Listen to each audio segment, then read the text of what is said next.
And it says that I am live. Let me check my audio. Yep, I can hear myself. That's a good thing. I'm supposed to have a special guest tonight, but I'm not real sure if she's going to make it. So we may just have to wing it. If anybody comes in and has any questions or anything, they're welcome to join or welcome to ask the questions. I'm sitting there thinking two things at once. I have actually never had a guest on a live stream, that was somewhere else. I've had somebody else sitting with me and in the same camera, and I have joined live streams, but I have never created one myself. But I would have thought that it would have had a green room, kind of like the regular ones. But anyway, I guess we are live, and I really didn't have nothing to talk about other than some questions and answers with Shay from Money. I was looking up here. Money Struggles Success YouTube channel. Um, let's see. Let me open hers up. Whereas I can post a link to it. And get off of Facebook here. Let's see. Where is there's Grandpa's Random Reviews. So anyway, I'm just kind of going to wing this apparently. So if anybody comes in and has any questions, I will try to answer them. But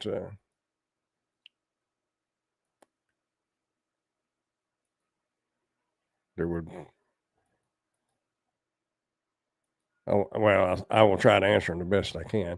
Anyway, this is I know the chat's working. See, let's see. Go back to my YouTube channel and let's see. This is the first live stream I have done since. Let's see, do I have that speaker on? Yes, I did.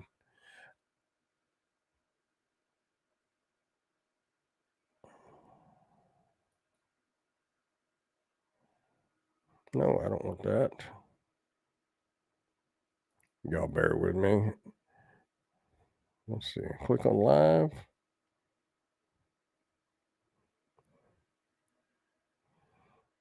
Okay, there we go.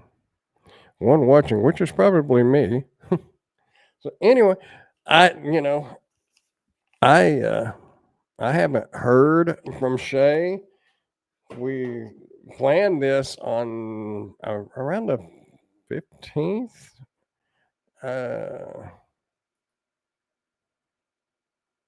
Let's see. Yeah, on the 15th we'd planned this, but I don't know. Hello, mommy. Does a picture look all right and the sound okay?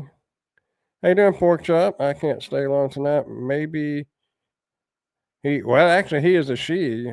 Forgot. Yeah, it's Thanksgiving. I don't know. But one question I can answer because I was presented this last night. They wanted me to post multiple ASIN numbers. Looks fine. I'm on. There's a delay, so I'm moving my hands around. I'm like, where's my hands? I don't see them. How you doing, Ray? But anyway, I need to figure out something to do with the door back there. Anyway, one of the questions, a seller was wanting me to post multiple ASIN numbers on one video. And basically, it was a lay down charger, but they had different colors of it. It'd be kind of like a shirt or clothing or whatever. And you can't do that unless they all appear in that video, according to what I found. I think you could probably get away with doing two, but I'm not taking a chance on getting in trouble with Amazon. That is my 3/4 of my bread and butter now. So anyway, I got a candle burning back there, but you can't even see it. It smells good in here. But anyway, I got to do something with that door. It looks kind of bland. I had put a background starting Where is it? Starting right here and going that way, but that looks really that did not look right at all. So anyway, had was just got a couple of videos to edit tonight. I've got two shirts that I got in. Um, that one, I like that shirt. I don't know if I can. Let me put that over there. Doo doo doo. I may wind up making this my profile picture because I like that shirt. Present, share screen, window. The site will be able to see the contents of your screen. Yeah, I know. Anyway, they sent me that shirt to review, and there was another one that was similar to it, only it was like a tan color. You got 20 videos you need to edit. I'm for. Oh man, I am actually starting to get caught up. I've got. I don't know if I don't. I don't know if I have anything at my mom's house or not to review, but I have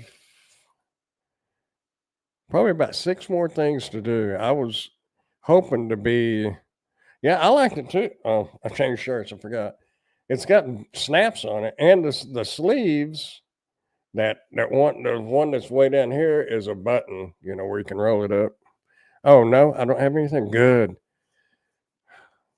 I am thrilled not to have anything over there because I got a my email got a notification that I was checking my email to see if she had emailed me back.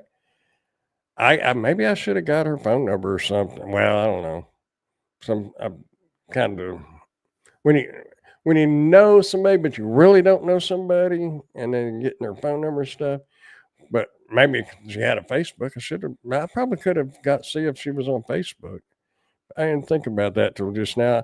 Anyway, if we ever do this again, we will have to work something out. But yeah, my mind just went out in the left field, and the dirt is blowing, and am I froze up? Man, I shouldn't be froze up. Oh, I'm looking at YouTube again. I mean, yeah, instead of StreamYard.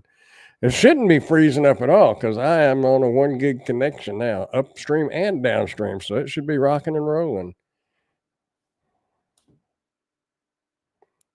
You know, the China dolls are sending me a message. They sent me a happy Thanksgiving. And I almost said you too. And I thought, wait a minute. China wouldn't have Thanksgiving. Well, they may have a holiday like Thanksgiving. No freezing here. I think Emily had mentioned it was supposed to get down into the 20s here tonight. Let me look. No. I don't know. Oh, 29 Saturday though. Supposed to be down to 38 tonight, but it's warm in here. I cannot figure out this thermostat. I got a message from Luna too. Yeah, what do you say? I just said thank you. But anyway, yeah. Man, I don't know. I was hoping that we would have Shay on here and lots of people with lots of questions. I just thought it'd be kind of cool. But does your new place have a fireplace? No, unfortunately not. I did see, and I don't know if you ever look at creator connections through Amazon. Starting one here at present. I think I just looked at it. 49 is what it is right now. But Creator Connections, there was a TV stand for like a 60-inch TV. Anyway, it's a big TV stand, but it's got the fireplace in it, and I guess it has heat coming out of it. But I don't know. I'll tell you what, my living room is twice the size as from my apartment. So now my TV that's sitting on my TV stand, when you're sitting in the recliner, because that's still what I have is just one recliner. Well, actually, I have two recliners, but one's for sale. It's one of those lift recliners. But anyway, that TV looks so little. I would like to have a big TV, but I don't. I need a couch first. Anyway, 73 here. Wow, waiting on the cold air coming tonight. I think ours blew in. I thought it was last night. I don't know. Grandpa's Random Reviews now live on your channel. Well, I appreciate you letting me know that. But anyway, I don't know. Like I said, I've never had a guest on here, so I don't know. I know on Steve's you like go into this green room or a waiting room or something, and you have the private chat and stuff. And I keep looking over there, and she's not here. But pork chop, you may be right. She may not have been thinking about it being Thanksgiving Eve, and she may be cooking. You know, Walmart is having a huge TV savings for big screens for the Black Friday event. I saw one. I haven't looked, but I saw one. It was a 70-inch, which is 65 to 70 is really what I need because I'm, it's not a huge living room, but anyway, that TV was $398, I think, at Walmart, which is cheap compared to what they used to be. But I don't know. Maybe I need to start. People start GoFundMe's for the craziest things. Maybe I need to start a GoFundMe for a couch and a GoFundMe for a TV. The grandpa needs a TV. Send your dollars today. Nah, that would feel weird. Nevertheless, um,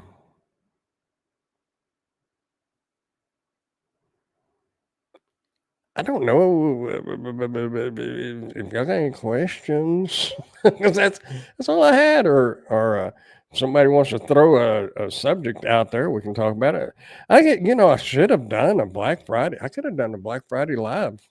Yeah, heck, we ain't doing nothing else, y'all. Let's see. Did I get an email? No, that's that one. All right, let me click on that so it quits showing that I got a new email.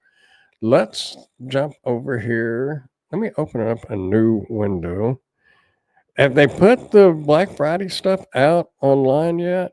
Or is it just going to be a, there it is type thing? I know I was doing I actually did Spark today. I didn't do Spark last week. I don't think I did Spark the week before. Wait a minute, I did do it last week, like Friday and then Sunday. Yeah. I haven't been doing Spark much. It has been awful here. Emily sat there in the parking lot for like 3.5 hours and did not get a single offer, not even one to reject. Walmart Black Friday. Oop.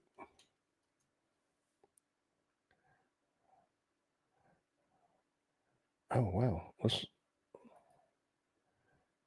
Let me.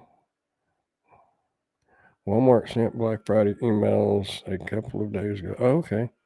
I just received a new phone mount for the rear view mirror. That's going to be another review. Oh, cool. Is it one of those that close like that and goes around the post that holds your mirror on there? Those are pretty good. I used to have my GoPro mounted on there, and then I kind of started getting into the doing reviews and getting dash cams and whatnot. Speaking of dash cams, did you ever get that one? I sent it. I didn't know if you got it. I sent you, Ray, a package, and then I sent my son a package. I know he got his. Window. Let's just look. Oh, by the way, since mom is here, mom is asking me what I wanted for Christmas a while back, I think. I don't know. I'm just joking now. Black Friday deals. Where, oh, where are you tonight? Why? Well, what do we do? Just type in televisions? Tellies?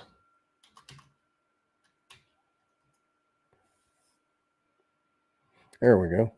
Do y'all know I was looking these up a while back, and the number one TV in the big TVs is a Hisense. Now, that might be a specific model. I don't know, but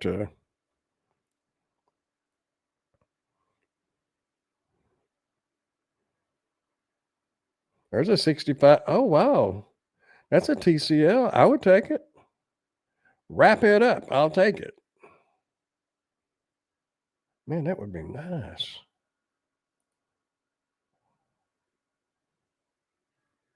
Hello, Lisa. I thought I'd sent a message on that. I don't know. I guess indeed I got that. I haven't fitted it yet.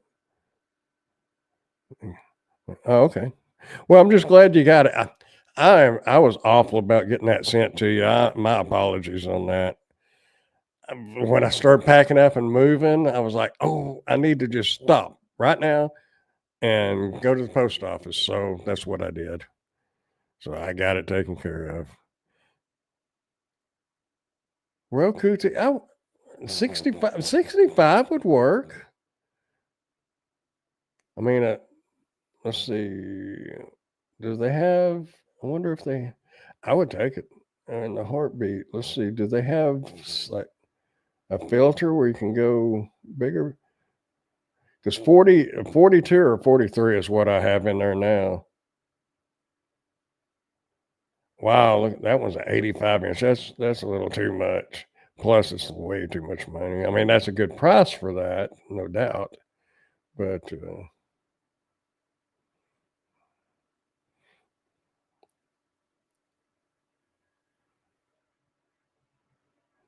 then I would need a TV stand because I'd probably go ahead, unless I got a TV stand to review, I would review that one. Oh, that's what I was talking about on the Amazon, oh, whatever it was called that I mentioned a while ago. I sent them the seller a message to see if they would be interested in doing a collaboration, and I would volunteer my services free of charge if they would send it to me. But I have not received a response yet. Creator Connections is what it's called. 228. Ours is a Vizio 3D 55 tele. I have a Roku device attached to it. And that's a great device. Yeah. Well, my little Sony in there, I have a Roku attached to it as well. But TCL is they're good TVs. I do not have one complaint about it. I do have complaints about Samsung. I bought a Samsung. Yeah, that's what I'd like to do is mount it on the wall because these don't weigh nothing anymore. But I bought a Samsung open box at Best Buy when I moved in here, and it has a delay on. You can click the remote, and you just got to sit there and wait for it a minute. And I'm impatient, and it'll skip right on past Peacock, and it'll be off going on to another channel. So as good as Samsung phones are, and as good as a TV is, it seems like they could put a little bit of technology in preventing that lag between the remote and the television or the telly. Yeah. So 228 and yeah, and a wall mount. I'd get another wall mount like the one I put in the bedroom. That one's not, nah, I don't really need full motion articulating. But the thing is, man, $228. We've got a furniture store here that's going out of business, and they're 70% off on drones. Oh Lord, get him out of that. Oh wait, here we go. We got a bunch of them here. I am terrible about window shopping, I guess you could say. These are all 65s. They got some good prices, y'all. If y'all are looking for a TV.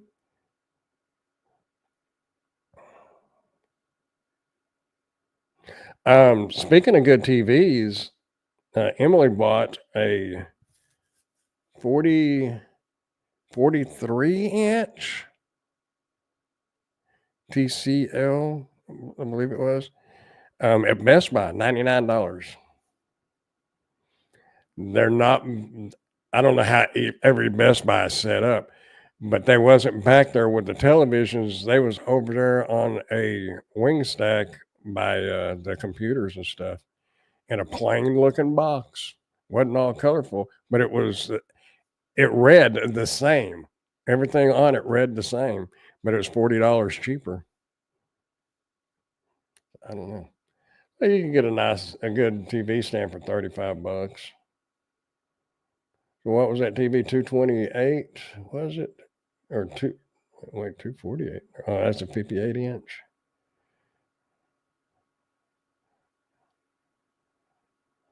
ONN. I don't know about ONN.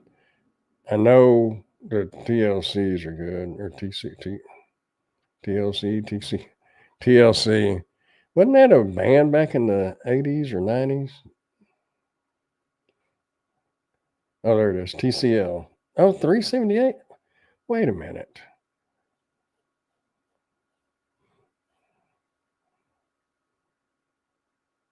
$228. How's that other one? It's TCL 65-inch 4K. Wonder why that's different price. Boo boo boo boo boo. Yeah, 228. Where can you get a TV stand for 35? My neighbors is looking. It's right here on Walmart. See, why does it say 278 right down here? 378. 65 4K. Maybe it was a different model number.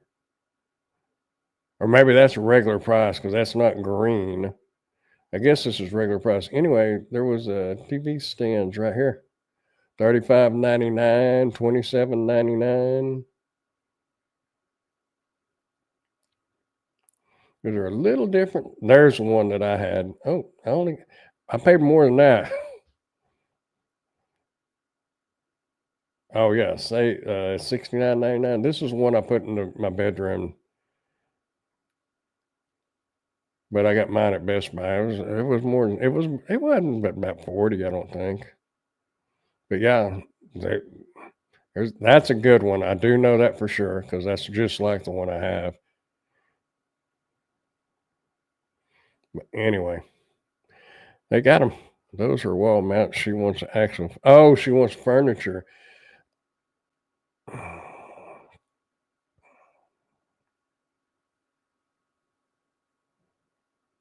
I don't know. Well, let's.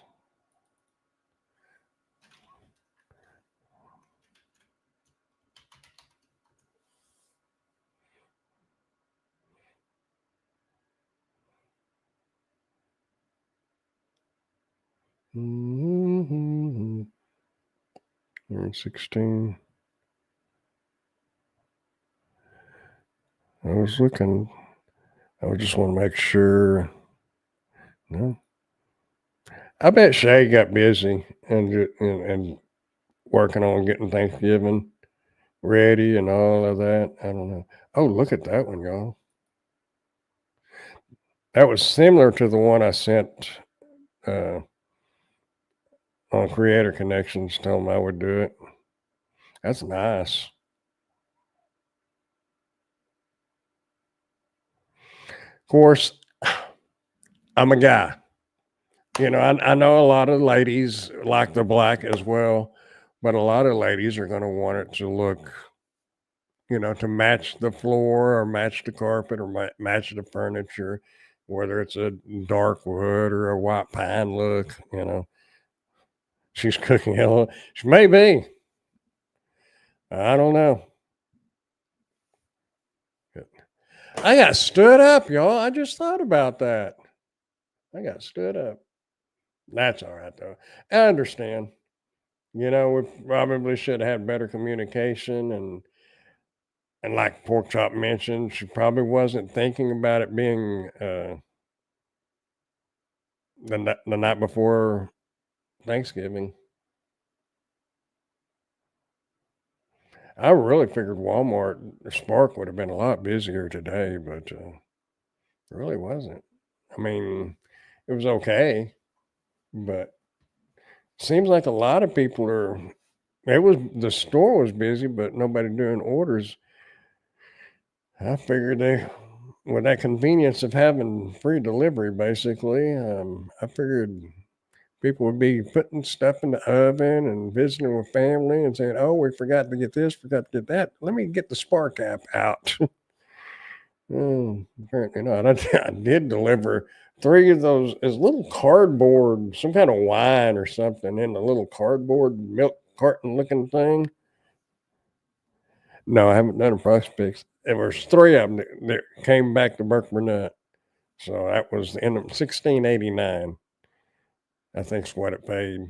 It was getting dark anyway. So no, there was a proxy fix that popped up a couple of days ago. I think it was paying $20, and but I've been staying out here in Burke trying to get these reviews done, and had it been closer, I would have went ahead and did it. But I'm what 11. Well, it's 11 miles from here to Walmart, and then probably another half a mile.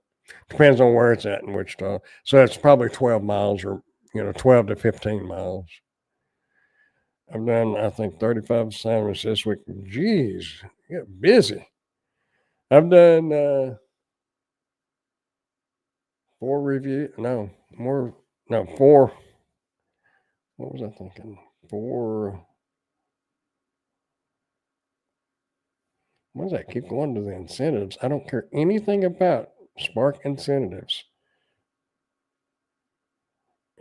Trips. 1, 2, 3, 4. Oh, yeah, I did 4, 5. I didn't. No, that's 1, 2, 3, 4. I did 4. I think. See, if I'd have done one more, I think you got an extra $20. But it was getting dark, and I don't pay any attention to those incentives. Makes me no difference. If I get them, great. If I don't, they're not worth taking trash orders to get an incentive. But I don't know how many reviews I've done and how many I've gotten left. I can't remember for sure. I know I've been getting some emails that says, when are you going to get this done? I actually had 3 shirts coming, but I received one a few days ago, and one came in yesterday or the day before. And there's still one out there in limbo somewhere. Don't know where it's at. I wonder, microwave.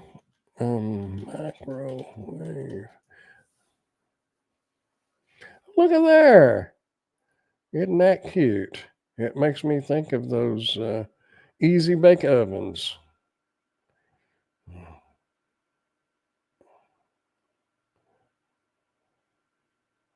0.9 cubic. That's kind of small. Is there a filter? Oh, the air fryer. If anybody's interested in the air fryer, somebody made a comment on the review that I did last year on that one. What brand was that? Anyway, they have it. Walmart's got that same air fryer on Black Friday for $50. No, I'm not doing 2 videos a day. I've got enough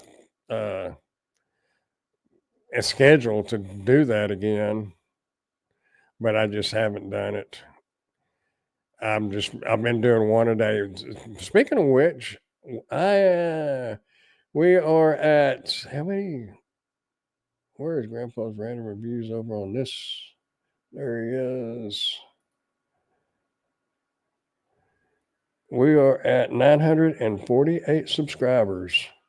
So 52 more, and we will make $20 a month. I don't know.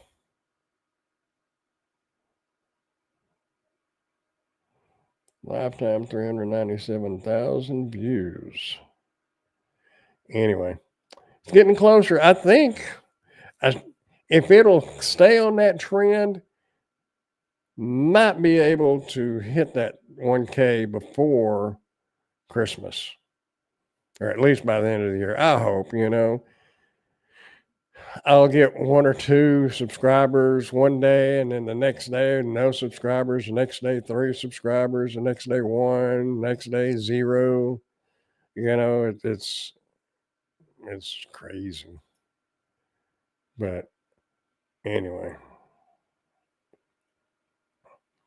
Oh yeah, I've got the watch hours. Well, I thought maybe this would be a good, you know, she could answer questions. It'd be good for her channel. It'd be good for my channel. It's because she's 2,000 and something subscribers, and I thought, it would kind of promote the channel and it would help people that had questions or anything about Amazon. And she does a lot of TikTok selling, but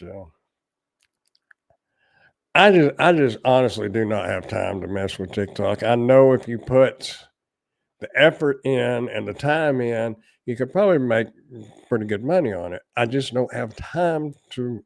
I don't have time to make money. That's crazy. Who would think that they don't have time? You don't have time to make money? What are you, rich? You don't. No, I'm not rich at all. I'm broke. Fixing to be broker because I got to pay the rent plus the other half of the deposit. He let me split the deposit up, but the other half is due next month. It should be good.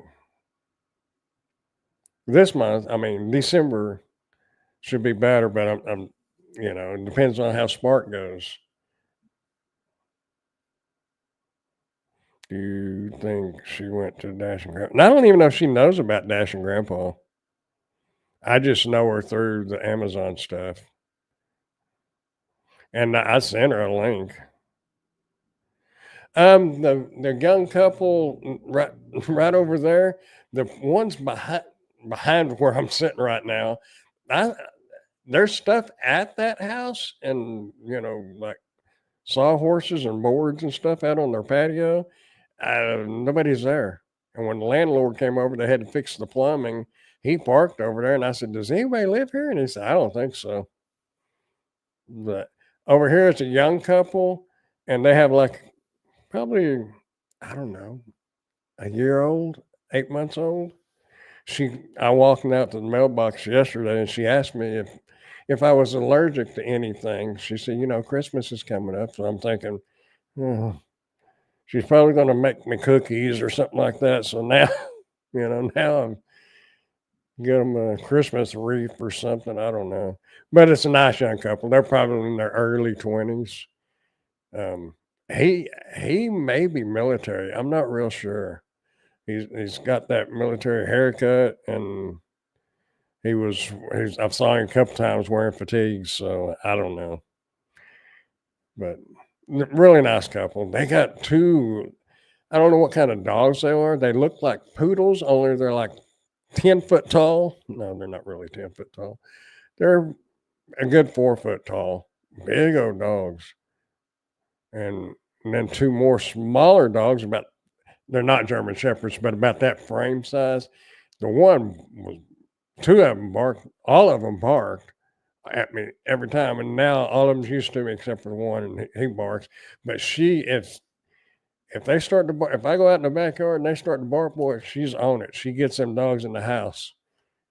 I guess they lived next to somebody at some point in their life where dogs barked all the time, and she didn't. She puts them in the house. Maybe can start reviewing kid toys and give the baby the toy. That could help them for sure. Yeah. The thing about reviewing the toys is um,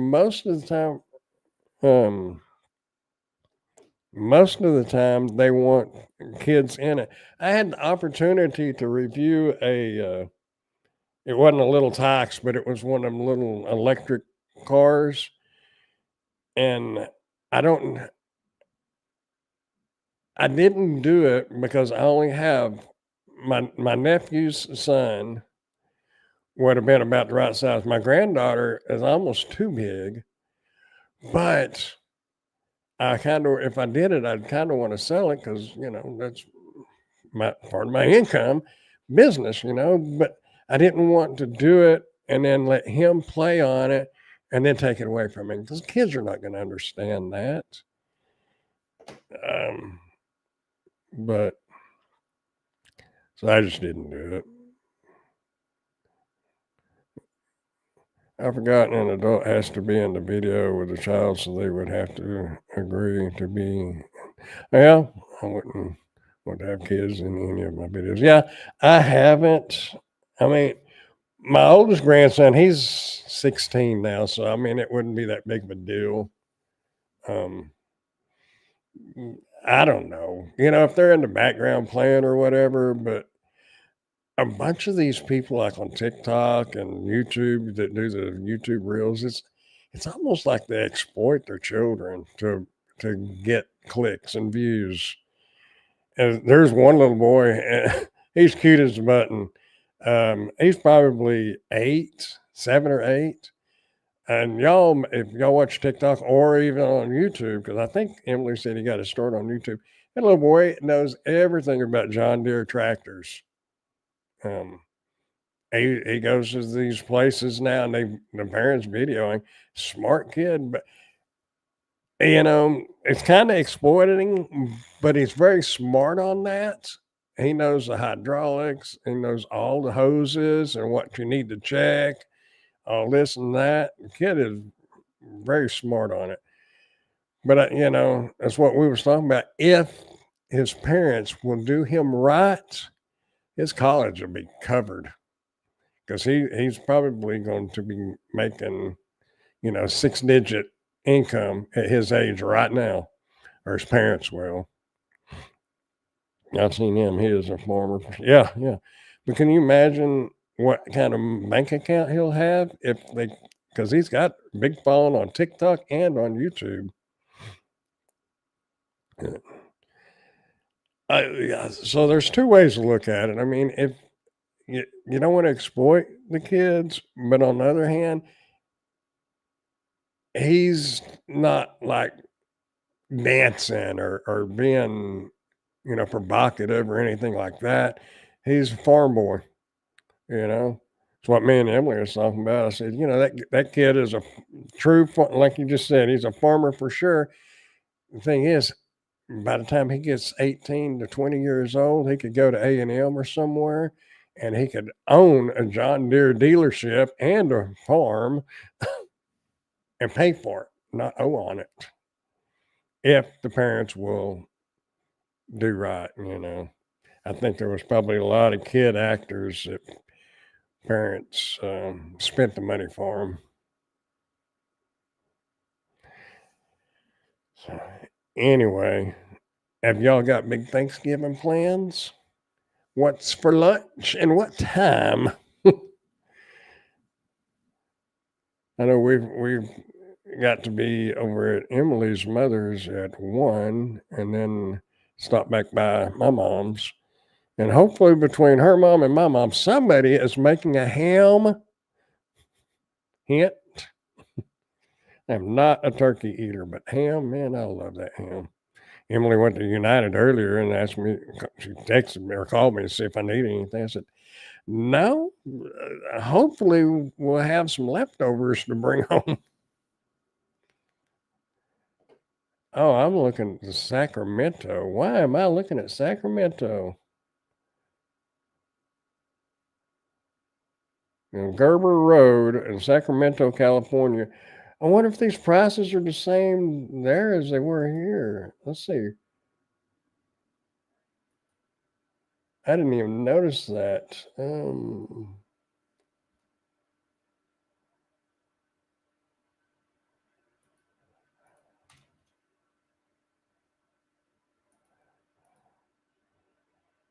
Oh, it's got to text me. Why does it always got to text you a verification code?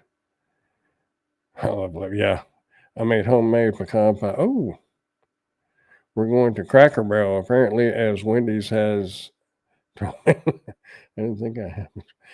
I don't think you got a choice either if you want to eat.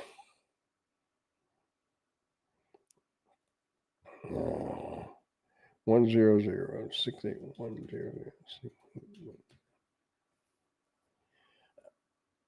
I can't believe that TV was that cheap. Okay, it's got mom's address on there. That'll work. Let's go back. Black Friday deals. I want to see if that TV is. Yeah, 228. That was, man. I need that shelf right there. $34.99. If I wasn't trying to get a couch, I would get that TV. That's 65 inch. Man, that'd be nice. Well, hello, Mr. Tim. Our special guest did not make it, so we just hanging out and talking. I may do a live show.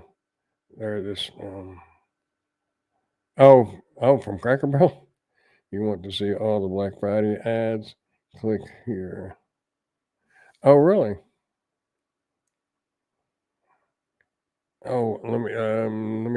Where's YouTube? There's YouTube. Now I can click it. Open link in a new window.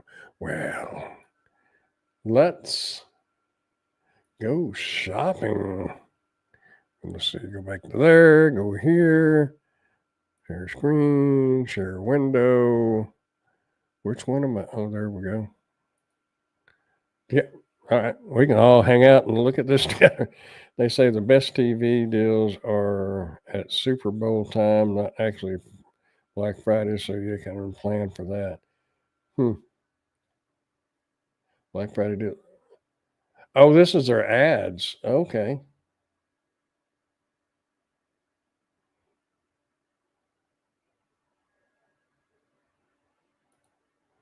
Let's just look at Best Buy.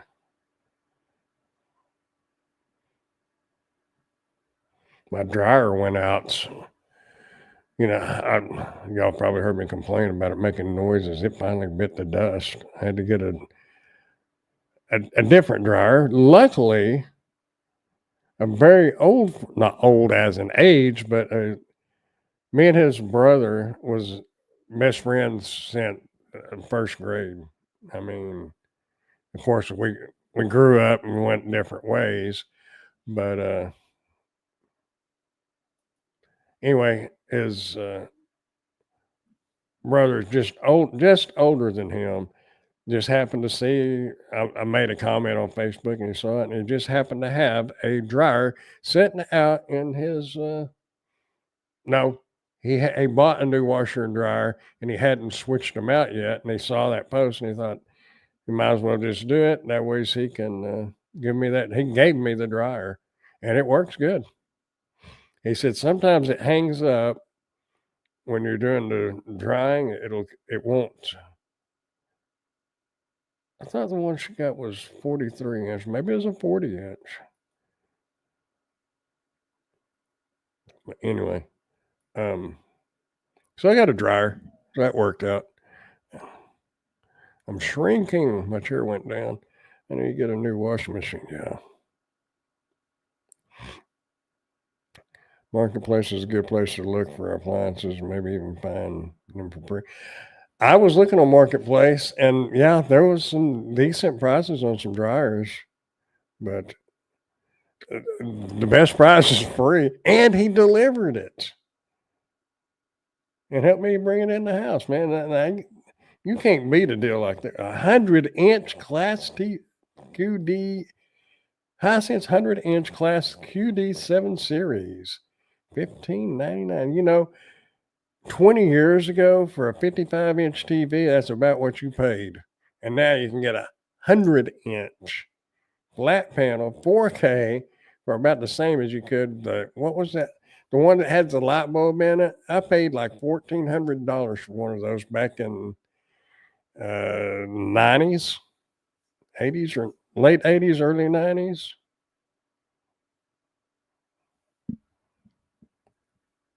Yeah, free delivery. Paid 150 from the dryer on Marketplace, delivered and hooked up. Good dryer too. Yeah, there's a lot of people. I've got my old dryer sitting out in my storage shed. I probably they probably nobody give you anything for it, but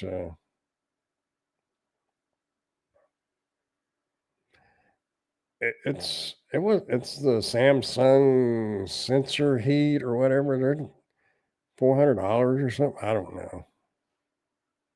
It's running right now. I'm gonna have to do some washing at some point. I will probably make. Well, with him saying that dryer hangs up, I hate to do it and leave. Start the dryer. You can list it on Marketplace for free, and someone will come get it out of your way. Yeah, I just don't know if it's worth trying to get it fixed or not. And there was a couple of places on Marketplace locally, and I'm sure they're all over. You can trade in your old appliance on a repaired, or my chair went down there. I gotta get back tall again, so I'm not like low riding in the screen there. I got a digital camera in there. I just remembered I'm supposed to be reviewing that. Where can we just go to TVs search? But I want to stay in the Black Friday deals. Well, let's just look. Let's see if that'll. There's a TV stand right there for $49. TVs as low as $59.99 after sales. Any TV for $50 is cheap. 55-inch TCL.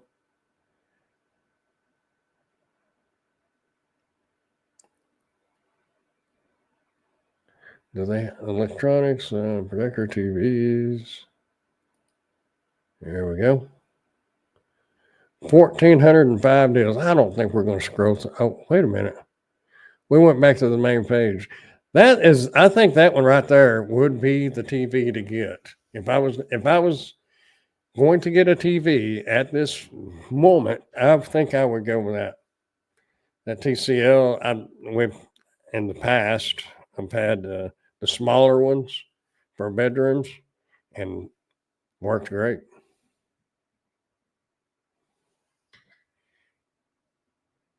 But I couldn't believe Hisense was the number one TV. It beat out the LGs and the Samsungs. I like Samsung if they just didn't have a delay in the remote. And it's not just this TV, it's the bigger TV too. So they have delays in the remote. I know something that we need to look at, or my mother needs to look at. I looked at them at Best Buy, but Home Depot, $79.9. That's too small. There's a 1.3 for 119.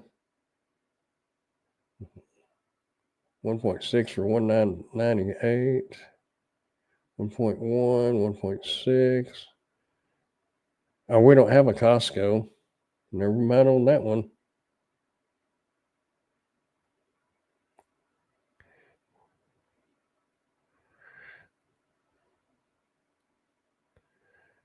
$98 for $1,500 right now. You know, I guess I think there's Costco's like in Grapevine, well, the Dallas area. Y'all might not know where Grapevine is. Pork Chop might know where Grapevine is, and I know Mom does.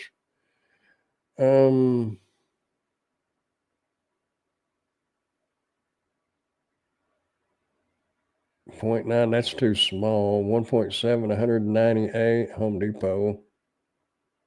LG would be a good brand. Yeah. Home Depot 0.9. Walmart's got a 2.2. I think it was 178. I can't remember. But a 0.9 is be too small, I think.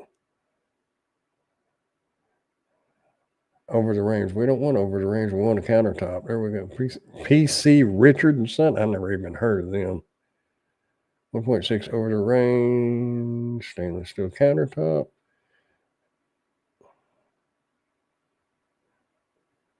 $1.7 Home Depot. And well, they're all over the range. Well, so much for that idea.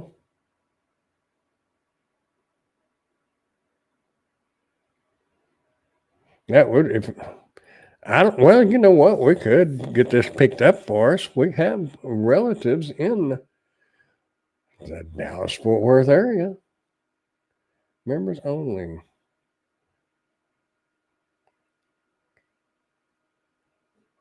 Is that?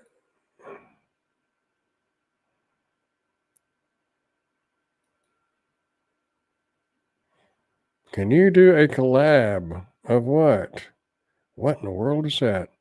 Pixelated style RGB LED taillights compatible with the 2008 to 2018 Mitsubishi Lancer. $799.99. Well, if I had a 2008 to 2018 Mitsubishi Lancer, I would probably do it, especially for $800. But I can't install it, so much for that. $800 product they want me to review. But I think a 1.3. I don't know.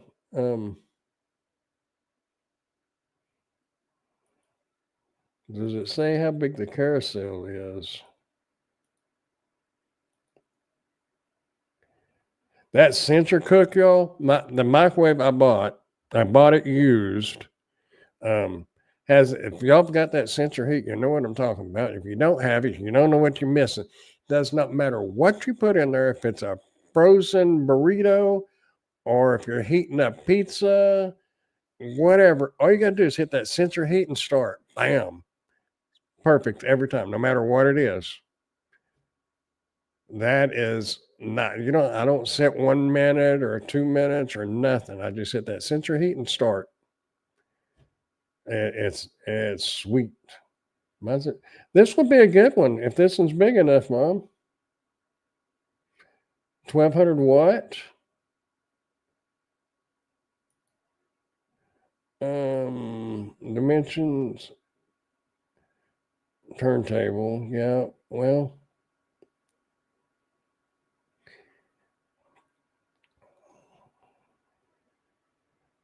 This is good enough. I think I'm going to send this to you, Mother, and you can send it to Paula and see if she has a Costco near her. Do I even have Facebook open? I don't even have Facebook open. I've looked at the microwave at Costco. It looks nice. I just wonder how big, because that was one of the things we was looking at microwaves for my mom the other day, and one of the things she wanted the carousel to be like at least 14 inches, and almost all of them at Walmart are smaller. Almost. They have one that was bigger. Where is Facebook? There's Facebook.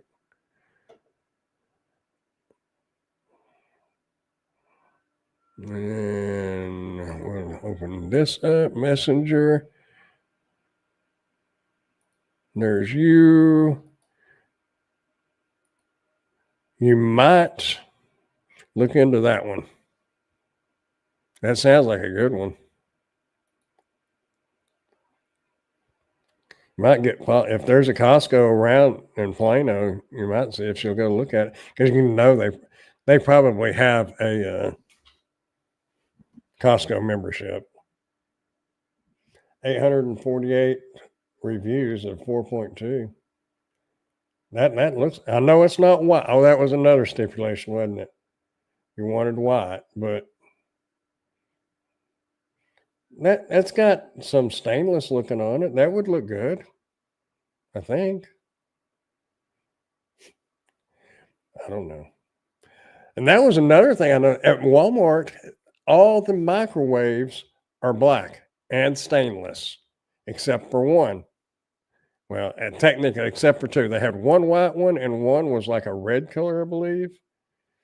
But all the rest of them are black and stainless. Black is the majority of all of them. I'm not going to say all of them, but the majority of them.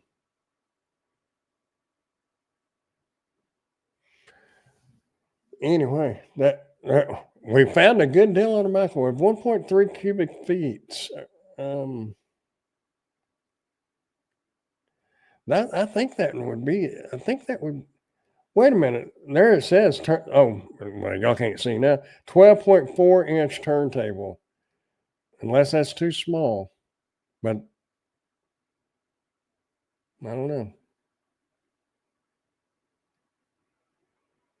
They, yeah, I mean that's a good price.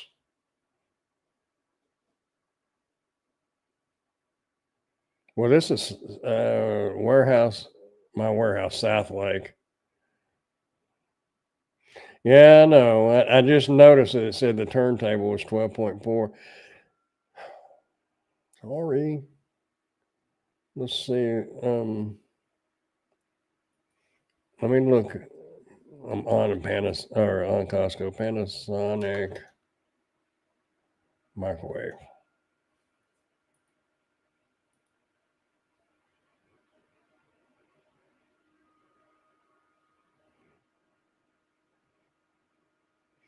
That's that one. 1.6 Panasonic. $40 off. Let's see how members only. So $12.50. Well, it don't give me a price. Huh.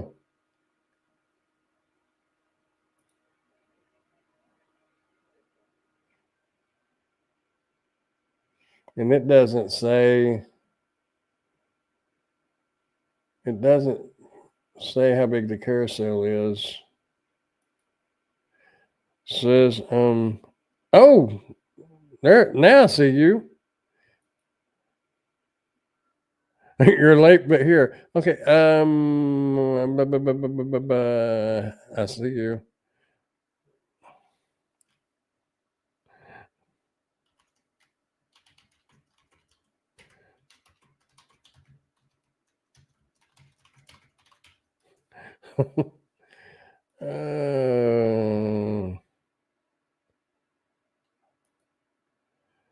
Comment, put user in timeout, ban user. No, I don't want to do any of that.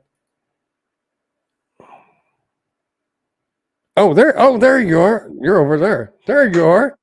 Hi. We put these on second. We gave up on you. We've been shopping. My mom's on here and she's been looking for a microwave and I've been looking at TVs and Can you hear me? Yeah, I can hear you. Okay, cool. Excited that you probably forgot that Thanksgiving is tomorrow and you was probably cooking and got busy. And I said, well, I forgot. I was like, oh no, and I was about to email you back, like, oh my God. And I was like, hold up. He's not in my time zone. So I was like, oh, I guess I got some time. So luckily you were still on. Yep. Just here hanging out. And I like your sign in the back. That's cool. Oh, that was a review product. There you go. Yeah. Using it to your room. That's awesome. I like it. The table right there, that was a review product. The office chair over there, that was a review product. My house, half of my furnishings are reviews. I can understand. I donate stuff every single day, and they be just so happy because it's all brand new. Yeah. But And then we thought, well, we got it Thanksgiving tomorrow. You might be cooking. Then I thought, well, you're in a different time zone. I think maybe I don't know. I know. Never know. It was just me and my time zone mixed up, and then it's didn't tunnel vision with everything happening for tomorrow. So I just needed to make sure I didn't completely forget. And luckily I forgot. I mean, I remembered as a good timing that you were still on. So I didn't want to skip out or like miss it. So I'm happy I could make it. Well, I'm glad you made it. Me too.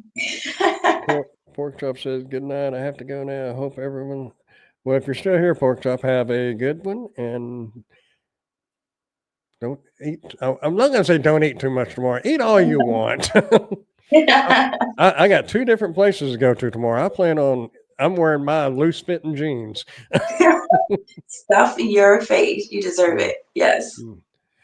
Yeah, but yeah, well, I thought we might have more people on here asking questions stuff, but really nobody's asking anything or anything. The only thing that I found out last night, and I did some checking on it because What? I had a seller, or I don't know what you call them. It's the liaison, the one between the seller. I really don't know what you actually call them. I just call them third party. Okay, third party. I called him my supplier for a while, and I got thinking, that don't sound good. my dealer. But anyway, they wanted me to tag multiple ASIN numbers. It was what you call it? Sit your phone down on the charging. Okay, a charging base. Yeah, you just one of them little round ones, and you just sit it down on there. Anyway, they had different colors. And from what I read, you can't do that unless they appear in the video. So that's what I found. That's what I told them, and they didn't question it. So, well, when I talk to Amazon about having a product with a variety, you only tag one, and then Amazon would put it on whichever one it is. Because right. I talk about fake vine flowers, and they come in a variety of colors, and I like to make content for all the different variations. And when I talked to them, they was like, no, you don't have to do that, because if it's on that same listing page, you're just making a duplicate video of the same thing over and over again, and you only do it for one product, one page.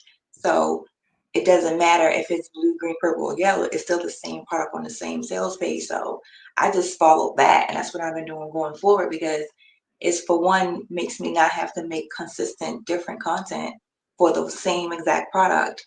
But for two, they're the ones that manipulate all that stuff anyway. So don't do too much, just let them do it. Yeah. That's how I look at it. Yeah. I just told her that I just don't want to take a chance because it's too much of my income now. A year ago I might have took a chance, but not now. It's yeah. because I do Walmart. I think the other problem is a lot of sellers don't know 100% what they're talking about. And then for people like us who don't know either, and they listen to the sellers, then they get in trouble, and then they get out the program, and then they're upset because they didn't know. But it's like, you have to always ask some questions, Yeah. to make sure you don't do just bunch of mistake. Yeah, because it's not worth it to me. Yeah. I don't care if it was paying $500. No, it ain't worth it. No, it's definitely not worth it. So you're only doing Amazon and Walmart right now. Yeah. Well, yeah. And a little bit of TikTok. And I'm working. Well, my other YouTube channel is, I have to have like 2 months to get the $100 payout. Because you got to get $100 before you get the payout. I used to make more, but I was putting a lot more content on there. Now I've kind of transitioned over to the mostly just doing reviews. And I think I'm like 50, I think there was 943 subscribers. And I thought, well, I'm 53 more people or whatever. I can make $20 a month on YouTube. You know, and you know I what? don't know what. I wanted to tell you too, congratulations, because the last time I looked at your profile a couple months ago, it was way less than that. And I was It's like, oh my God, it's almost 1,000 now. yeah, it's what I was saying earlier. I'll go one day and I'll get 2 or 3 subscribers, and then another day none, next day 1, then the next day a couple, but Yep. it's consistent, Yeah, you yeah. know. That's what mine is too. Mine is consistently trickles in with the subscribers.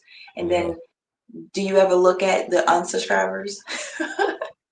I haven't yet. Um, I was watching, I don't know if you watch Nick Nimmin or not. Never Uh, heard of him.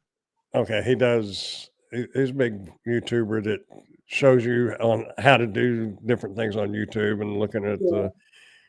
the the algorithm and all that. But anyway, he was talking about that in the video today, and I thought, I don't know if I want to go look because I'm probably because I know when you don't have a lot of subscribers, when you lose a subscriber, you notice it. That On is my true. other channel, if I lost one or two, I wouldn't really notice it. I mean, it's got like I don't know, 2,800, something like that. And I Yeah. used to put a lot of content on that. It's all gig work, DoorDash and Spark, mainly Spark now. But I haven't been. I was doing a live stream on Thursday nights, and that's pretty much it because I've got so much. And since I just moved into this house, and I have a 3x6 table in the other room that is Mhm. loaded with stuff to do reviews on, and now I'm getting emails. When are you going to get this done?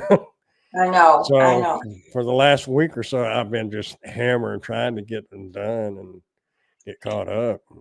You gotta find that balance, I and that's do, hard.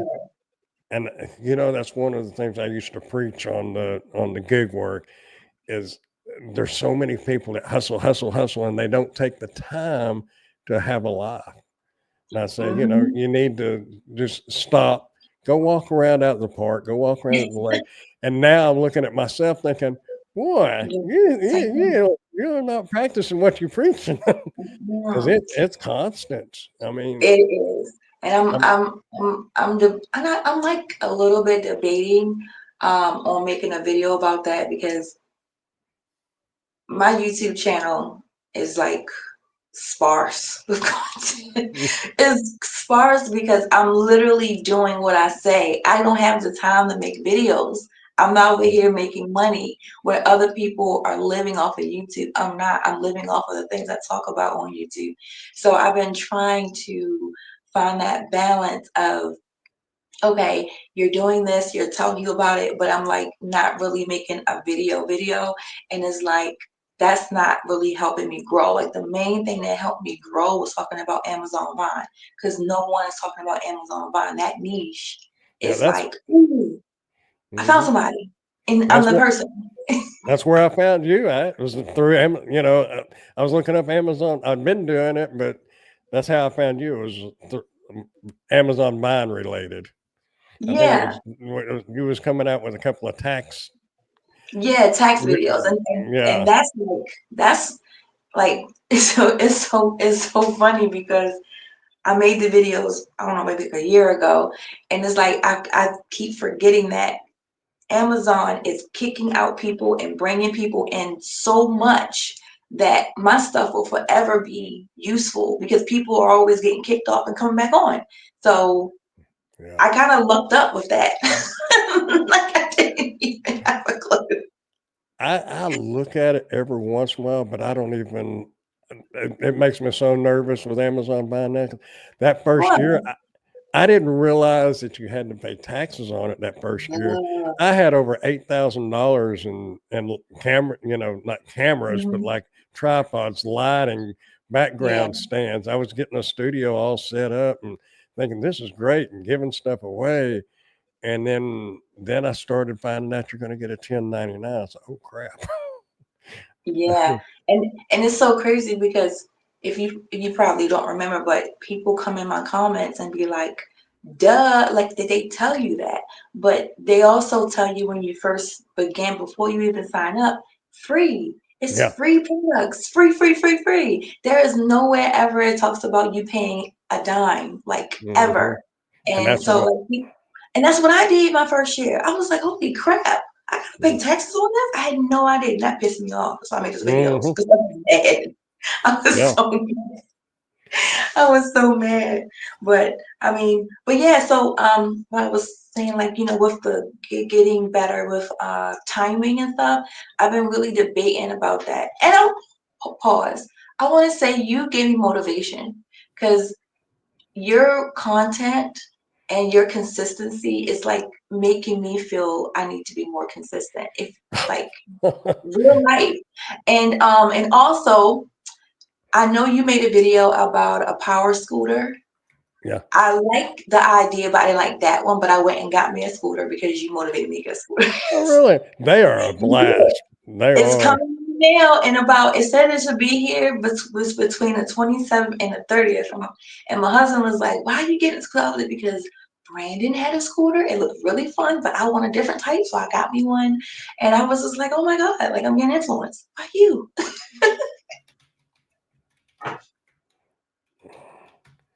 Google says, didn't know you had to pay taxes like sales taxes. Yeah, it's on the was a fair market value, I think is what they tax Yeah, you on. it's not, yeah, it's fair market value. So you're not paying, like if it's say 18,000, you're not paying taxes on the complete 18,000. You have to take a percentage of it based upon Yeah. your tax rate, which is like 12, 25, 35, whatever it is. That's what you pay off the whole 18,000. Yeah. Yeah. So that's the whole thing is a lot of videos out there. It says how to make money on Amazon for free and stuff like that. And it's not free. I mean, like something like the way I'm doing it now, yes, it's Hmm. well, I'm not going to say too much on that, but nevertheless, there's no paper trails Hmm. Yeah, and per se. But with I Amazon mean, Buying, they want your social security number and they got you. And yeah, even if you like Amazon Buying, even if you don't go over that $600 threshold, if you're making commissions, that if you, even if you make $400 or do $400 worth of Amazon Buying products, that gets tacked on to your commissions that you're going to be getting a 1099 on. I found that the one out the commissions for phone. what? For what, Amazon What your influencer? sales, yeah, from the influencer, your monthly income on your Amazon commissions. On your 1099, you mean? Yeah, but your Amazon buying stuff, it all gets added on there too. Oh yeah, because if you look at the tax form, it says Vine, then it says Amazon, whatever, and it has the whole total into 1099. Yeah, And that was what peed me off because it's like then you have to go through the extra steps of explaining why this amount of the total isn't true income, and you have to go through all those steps. yeah. And Well, it's like a lot. But that once you figure following it out, once you that figure it out. following year, that's what I was thinking. I thought, well, I'll keep the Amazon buying under 600.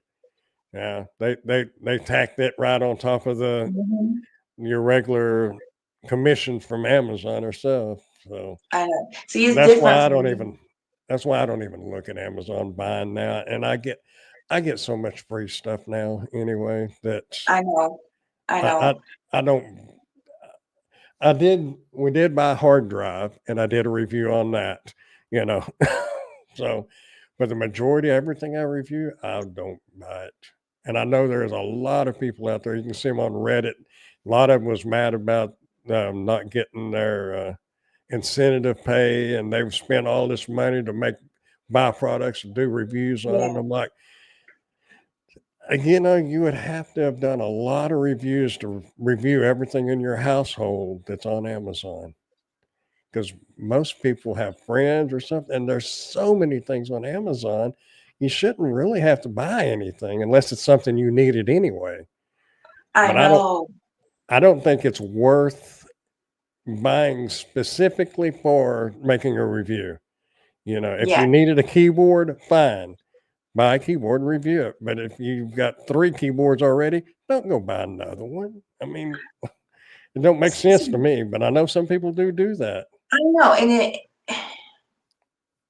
I try to mind my business on this YouTube situation, but it really like grinds my gears, if I could say that much, when I see people make these content videos like I made 1,000 Amazon influencer program and I take half of my profits and I go buy all this stuff. And I'm just like, that is like the worst advice to ever give anybody.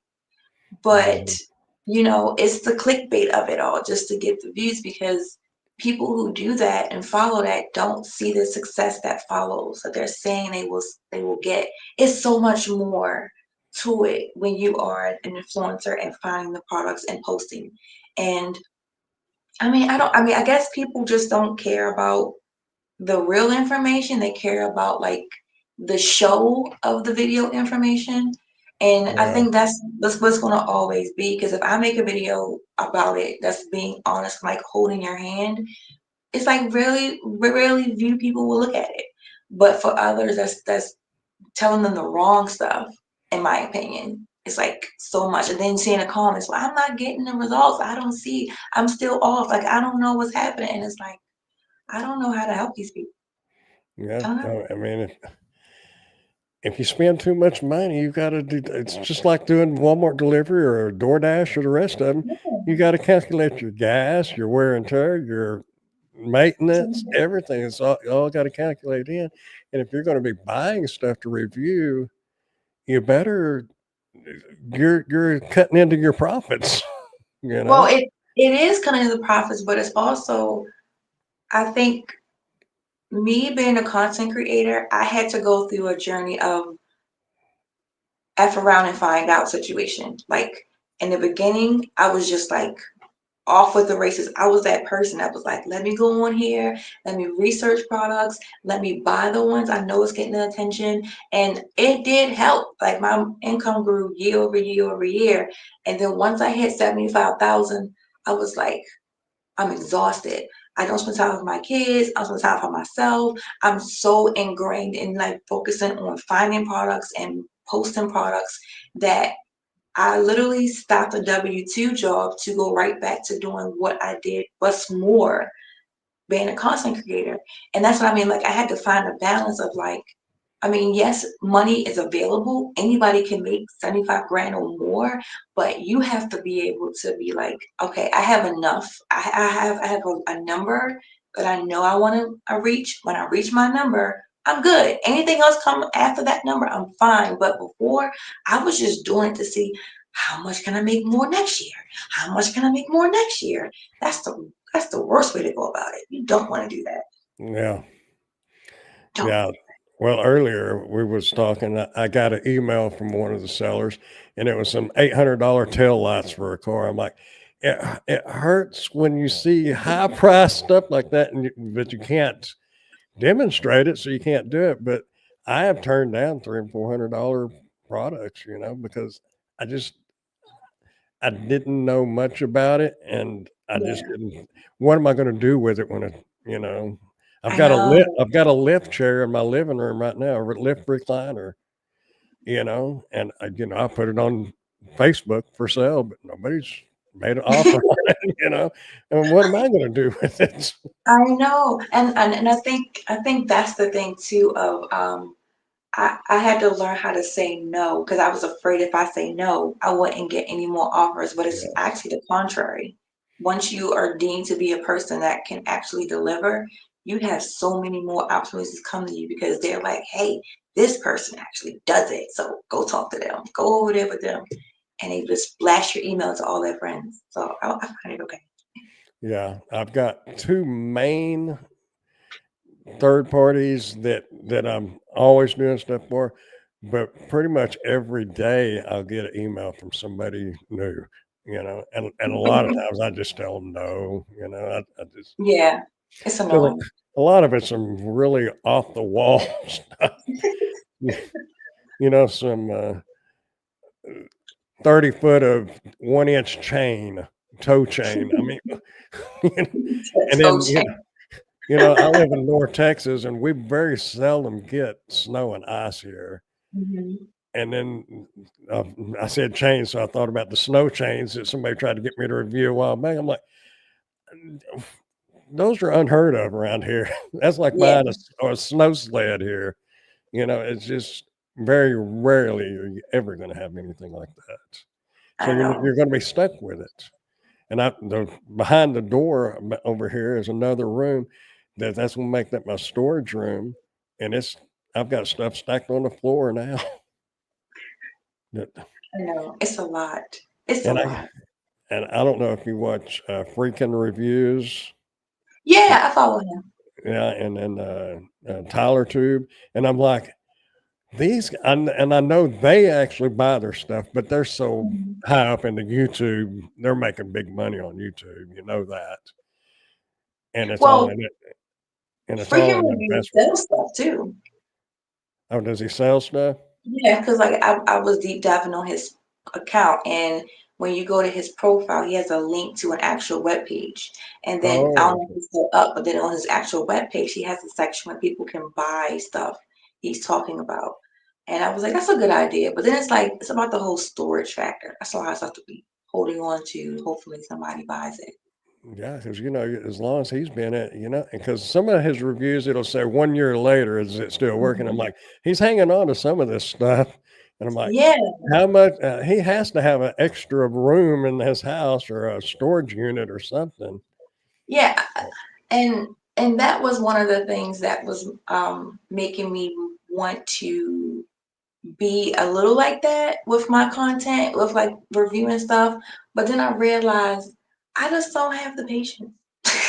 I don't, I don't have the patience. I want to talk about it and just move on. Now, if it's something that I use every single day, which is what I have been doing for the past 2.5 years. I haven't bought a new product from Amazon in 2.5 years because I'm just talking about the same thing that I have over and over again because they're still relevant and people are still buying them. So once in a while, if I do buy something, it's like, okay, I bought it, or if I get it as a sample, I have it, but I get rid of it immediately because I don't want to clutter. Like I experienced the clutter for years. I don't want it. Like I can't do it. So what do you do with the stuff that you don't I, want that I you do? literally take it to we have local charities around here. Oh, So I okay, literally have a Vine offered this really awesome collapsible tote kind of thing with wheels. And I fill that thing to the brim. It's like 40 gallons or something like that. So it's really, really big. I fill it to the brim and I take it to them. And I mean like every 2 to 3 days, I'm popping up like got some more stuff for you guys. And then we have a if I get children and baby stuff, I found a local mother baby nonprofit and I give oh, all okay, that stuff to them. So I'm trying to find places to give it to people versus just throwing it in the trash because that's just wasteful. yeah, yeah. So you don't sell any of it, or And in the beginning, I was all hands on deck. I was selling on Macari. I was trying to sell on Facebook Marketplace. I yeah, found much success on Macari, but again, it was the whole holding products and then going through the shipping of the products because the prices are never the same. And then right, with Macari, you have to pay shipping or you have to include it, and it's like the price gets higher. So it became a headache. It was yeah, a headache. yeah. So I That'd be was like, like I can't do this no more. sounds like trying to sell on eBay or something. Yeah, it really With was a shipping. challenge. It really, I mean, it's a possibility to make money with that, but you gotta have the patience for that. I don't have it. Yeah, and I don't wanna mess with the shipping, uh, that's why like on Facebook Marketplace, it's local pickup only, Yeah, I and mean, here the last 3 months or 2 months, there's a flea market that's a pretty big one, it's between where I live and Dallas, and, mhm. it's once a month. So we started going down there, and it's kinda fun. You make 300 or $400 a day. See, I thought about flea markets too, but again, I don't like to exchange my time for money, which is like I'm trying to find a way to not have myself always need to review stuff because I don't want to always review stuff. Like I really Yeah, came into this game to not do what I'm doing now. Like things was passive for me for a long time. And then everything changed and it became less passive.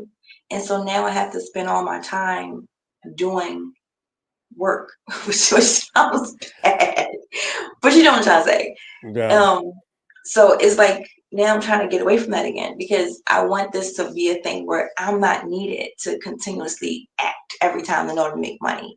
And that's becoming harder now. Yeah, exactly. I mean, there for a while, when I worked a W-2, and I was into camping and fishing and hiking and Mhm. stuff like that. But when I started doing like gig work, and then and it was bad, and when now I've gotten into this, I don't have time to do any of that anymore. And I'm like, at some point, I'm kind of like you. At some point, I've got to stop and start living again Yeah, I because think because for the point for me that allowed me to stop was once I was able. Okay, so in the beginning, I was just a regular LLC. Just go there. I was an LLC by myself, solo, so everything came to me with my tax and stuff. Once I hit the 75,000 with Amazon Influencer, and I switched over to being an S corp from an LLC. So I'm an LLC taxed as an S corp, which gives me the benefits of being an S corp. So I pay myself a salary every single year, and I still do that now.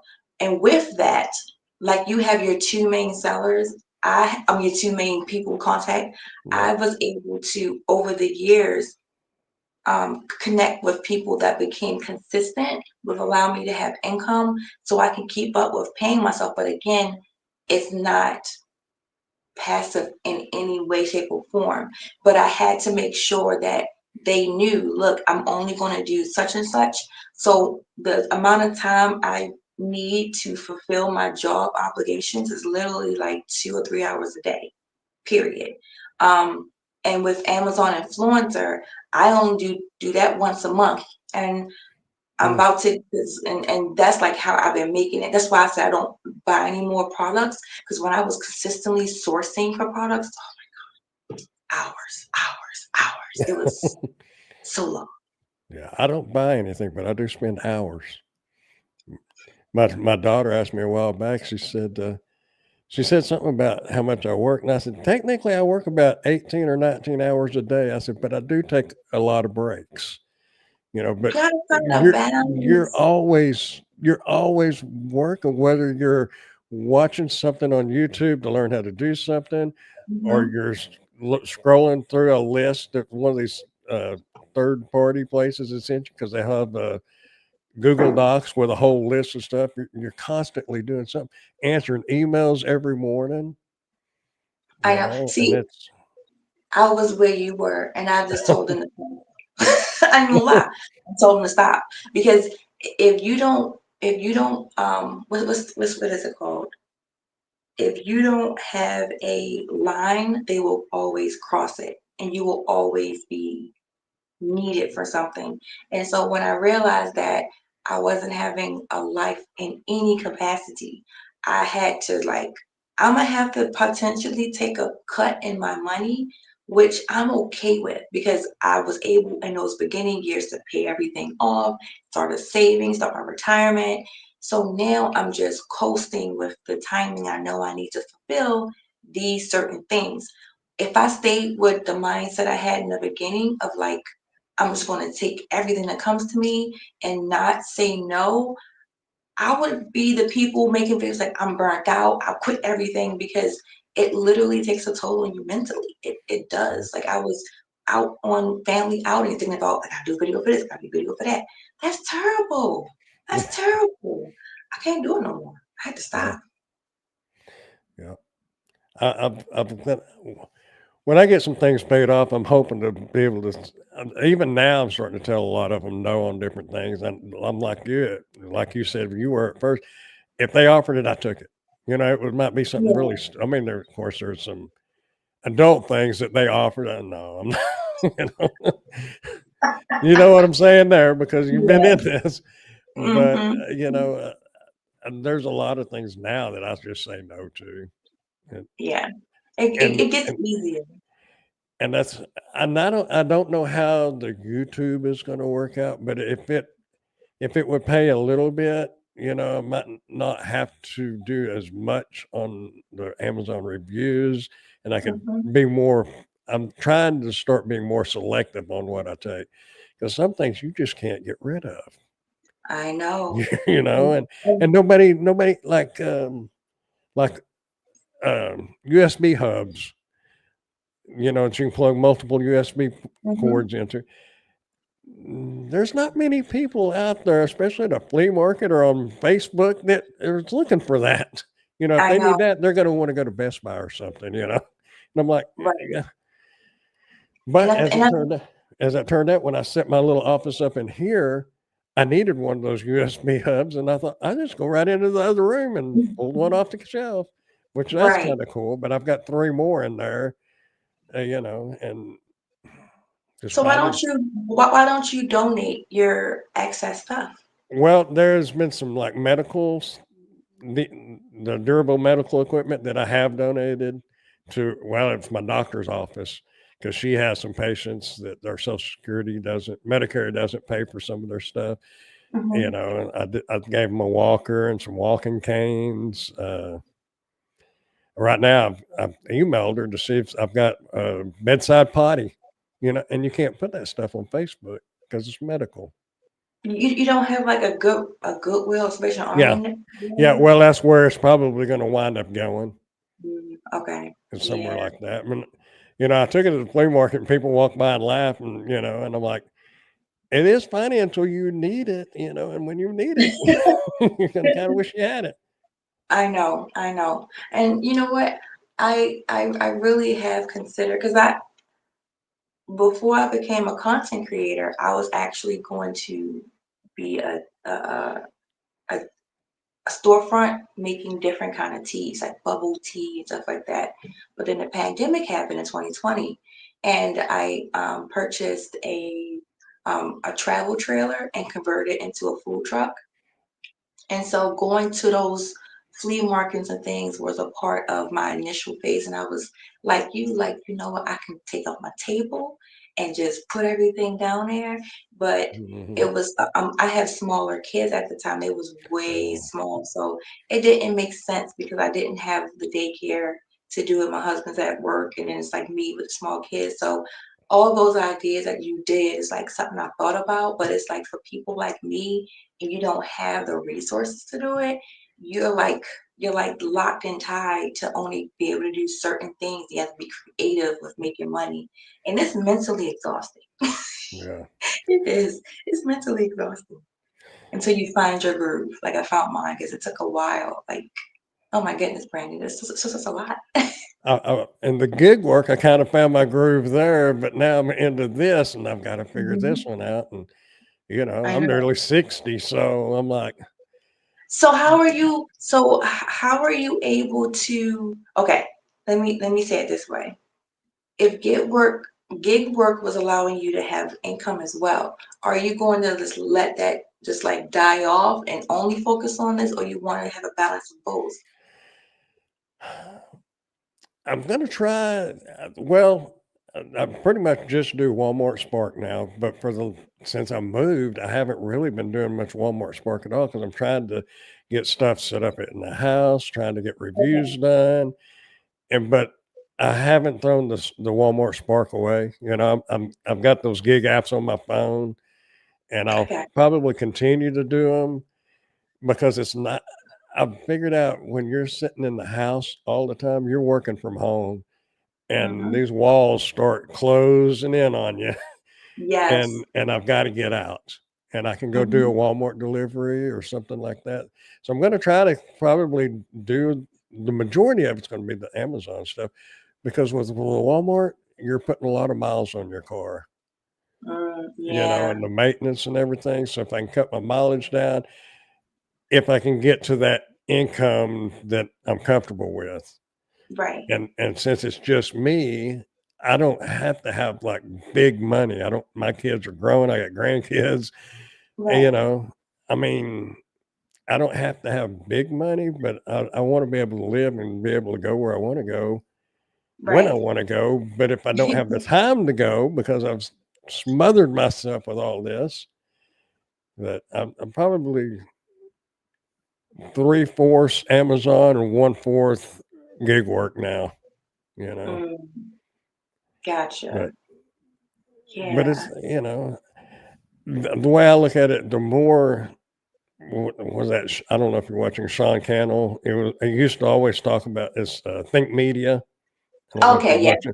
Yeah, he's always talking create multiple streams of income, and that's always Mhm. been in my head. And I'm like, that's a good idea because and there was one gig app that I worked here in Wichita Falls, is where I'm at, and they Mhm. moved out. They left this market, and I'm like, Oh, I don't look for DoorDash or anybody to leave the market, but what if they did? right. You better have something else to fall back on, and it's kind of like the Amazon.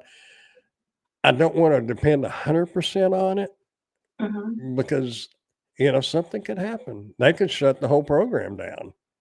You Yeah. know, it's doubtful, but they could.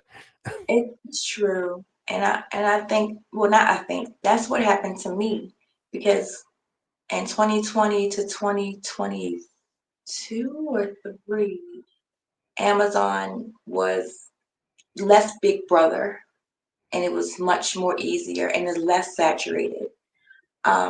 Once around 2022, 2023, they completely turned the program on its head with these rules. They slashed the different commission prices, and it became an influx of everybody under the sun in the program.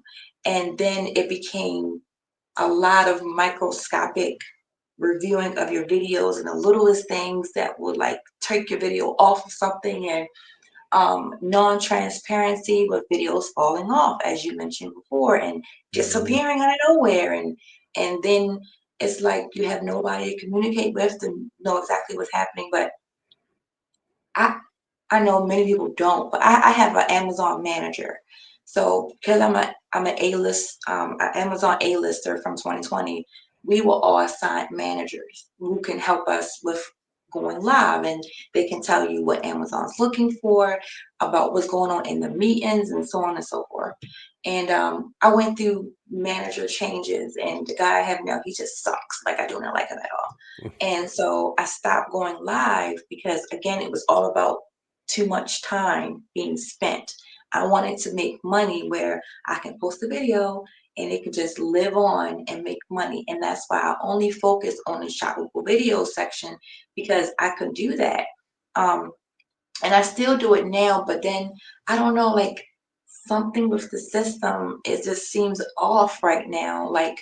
I like I just made a video or a lot. I did something, and I talked about how my income for Amazon just dipped below $1,000, and I was just like, "What?" Like I've never had the minimum I've had since the switch of everything was about 1,500 to 1,200 a month of Amazon. I was normally making 5,000 a month. Like, can you imagine that drop? That would Like, wow. it's crazy. And so I was like, okay, well, now I know what my constant is every month. I can keep up what I'm doing to keep the train moving, and then now something else is happening. It's like always something happening. So I listen to Think Media and other places, but me as a person, I've always liked multiple streams of income, and that's why I fell on my face when I only focused on Amazon. I wasn't posting anything on YouTube, and I took 3 years. 100% on YouTube, I mean Amazon, and then they switched everything, and then it was like, fuck, sorry, Mhm. didn't mean to Oh, curse. that's all right. Yeah, But that would be my thoughts too. yeah, Yeah, and that's why now I can't do it. That's why I mentioned to you, we talk, do TikTok, like at least try, just get the ball moving, just something to have it, because that really opened my eyes to like people on TikTok who are 100% TikTok. They're gonna have a rude awakening if they don't start branching out, because yeah, everything is question mark. yeah. Well, that's kind of like the gig work. You have some gig workers that just want to do DoorDash. They don't want to Yeah, do Uber Eats, and they don't want to do these other ones. And like, have them all. You don't have to do them all, but have them yeah, just in be accepted. case. Best You know. thing. But But then, is yeah, there no kind of no compete when you guys sign up for like DoorDash or Uber Eats? is it what now? like when you sign up, do they make it so you can't sign up with any other No, platform or is it no, free? you're an Oh, independent contractor. You can gotcha. sign up with as many as you want. Okay, gotcha. um, yeah, when I came into the Amazon, because I've watched like Kathleen Coble, some of hers, and she's talking, and like you just mentioned, what it used to pay compared, and that kind of like Walmart delivery. When I first started Walmart delivery, or actually it was Grubhub. When I started Grubhub, every order you took was $18 to $25, and now they're Yeah, $3 to $6, and it's like, wow, they're gonna reel you and I in. yeah, and I guess Amazon was like that. When you started, it was probably paying really good, and now I don't know any better because I've only been doing it what, a year and a half or so now, and that's Yeah. why. Just imagine you walking into a market and you're in a chip aisle, you got all these chips, and there's no one there but you, and you're like, review, review, review, review, review, and then Mm, everybody who walks past just like, yes, and you get money, money, money, money, money. But now you walk into the aisle and you can barely walk because there's so many people in there. So now the opportunity that you did have has shrunk, which is something that you will expect. yeah, But it peed off a lot of original people in the program because it was like a utopia.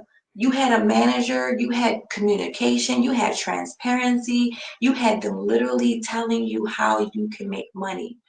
But then as soon as they start bringing in celebrities and people on the reality TV shows, cutting the actual commission rates and taking the videos off of the carousel and bringing them mhm, back and doing all this weird stuff, it's like they used us to help promote the program, which is what businesses do. Because if I was like them, I would do the same thing, but it just makes you mad when you're part of it. They yeah, used us to help bring up the business, to make it known. And then when they got what they needed, it was like, okay, well, we just want to bring everything down now because we no longer need you that much with everybody else. It just that's that's how business works. But when you're the person on the other side, it's a big slap in the face, yeah. honestly. It is. Well, the one thing about this kind of work, and it's not specifically Amazon, but I think the way the society is going, I think Mhm. the online shopping is going to do nothing but increase. I don't think it'll ever go away. Amazon may back off, but there's going to be somebody else coming along, and Walmart tries to compete with Amazon. There's always going to be the online and the people wanting the reviews. But as far as you're talking about all the newer people, and I'm even since I started, it's gotten worse because now you have people walking into like Lowe's or Home Depot and picking up a cordless screwdriver and holding their phone on there and saying, "This is what this does. This is what," and Amazon accepts the video. They I don't know, use it. They don't do nothing with it. I know, and that was something they talk. See, and I don't like. Okay, so you know how in Reddit people be like, this bad actor. Here's a link to their channel. They're not following the rules, and Mhm. most times it works with them getting kicked off because they're being reported. But Amazon, like other platforms, they're just so hungry to have content on their platform. They sometimes overlook that crap, and then it's done Yeah, by AI bots, not yeah, people. yeah, So it's so easy to get overlooked, which is unfortunate. But that's the name of the game. People just want to get the money. yeah. And then you've got some of these account holders that will go and get your video and put it in under their name. Even clips of it, because I've had 2 or 3 videos that'll have, like, a minute, minute and a half of my video on their Wait, video. on Amazon? Yeah, yep. Hmm. You can Have see you, the have you reported it? I did, but Amazon is such a pain to report anything. You have to fill out this long form. YouTube is easy Oh no, for a no, no. company. You don't do it that way. You gotta go through chat. I'll email Oh, you. through a chat? I'll email you. Okay, But because but I know essentially, I know there's a form that you have to fill out, but you have to put in where that video is and this and this and this and this, and then submit it. And So I want to say, I don't like email. If I can go around email, which is what I call my loophole, I'm going to chat. And because we're influencers, we have a chat where we can talk to the influencer department and also the customer service of people like us. Huh. So I had a seller actually take my photo and post it on their account as if they posted it to make sales and without me getting any kind of commission. And yes, you're supposed to report that and probably have a long form. I wasn't doing that. So I went, Yeah. I went on the chat and I was like, somebody, this seller took my stuff, and this is against my rights of use and my also getting paid. Right. And they said, okay, give me the information. So I gave them the name of the seller, I gave them the URL link, I gave them copies of my picture, and then I told the seller, take my video down or I'm going to report you. I didn't submit it to Amazon yet. I just inquired about it. And I said, you got 24 hours to do so. And the thing about the seller versus a regular person doing it, I think the regular people takes more time because of who it goes to Mm. actually be done and overturned. Because I had Amazon actually, because I actually ended the chat and Amazon contacted me back like, hey, the chat is lost. What's the seller's information? But by that time, the seller was spooked and they took my stuff down. But I in my experience, the departments is where the issue lies with them getting stuff done. Because when I read those Reddit forums, people are like, it's still up and it's been like a week. And then you go check a week later and it's gone. It's just like they take forever, Yeah, they do. forever. It's Uh, ridiculous. National Wobble, his name is Ray. He'd asked, have either of you thought about having a small e-commerce website? Just put all of your, uh, just just put all of that you have available, and you won't have to worry about what Facebook doesn't want. Their site just send everyone. I guess that's kind of what you said that like Freaking Reviews does. Yeah. He has See, his own website and stuff.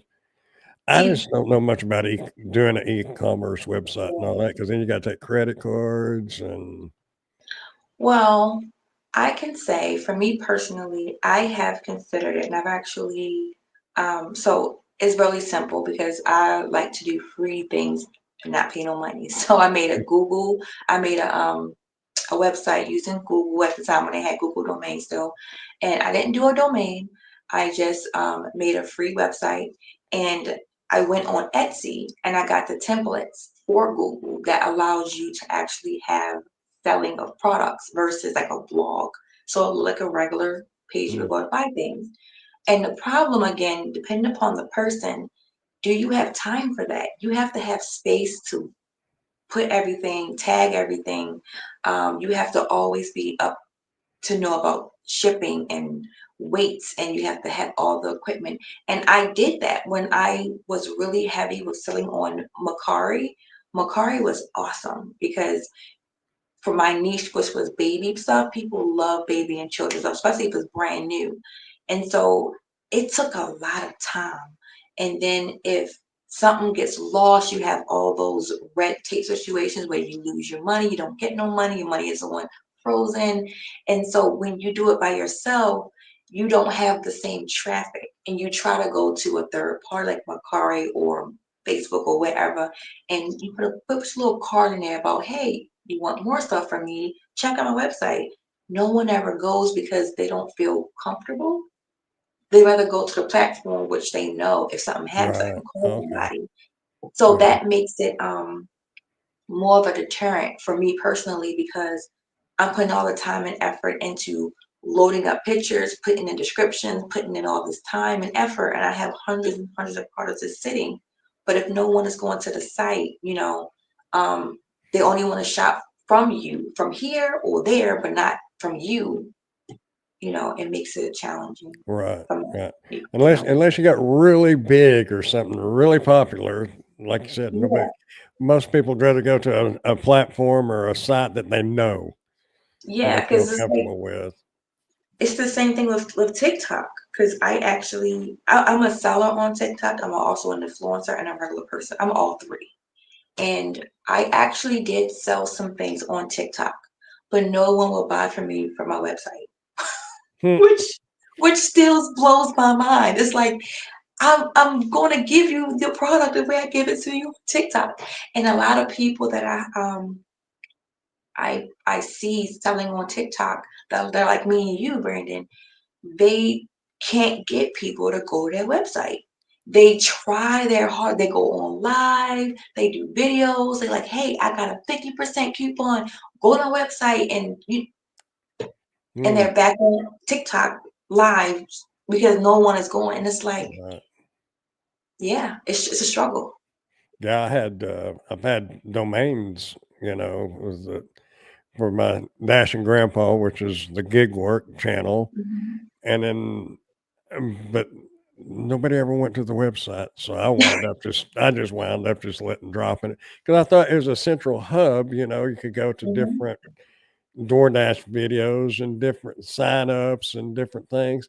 It got very little traffic at all, and it was just probably because somebody accidentally landed on that page.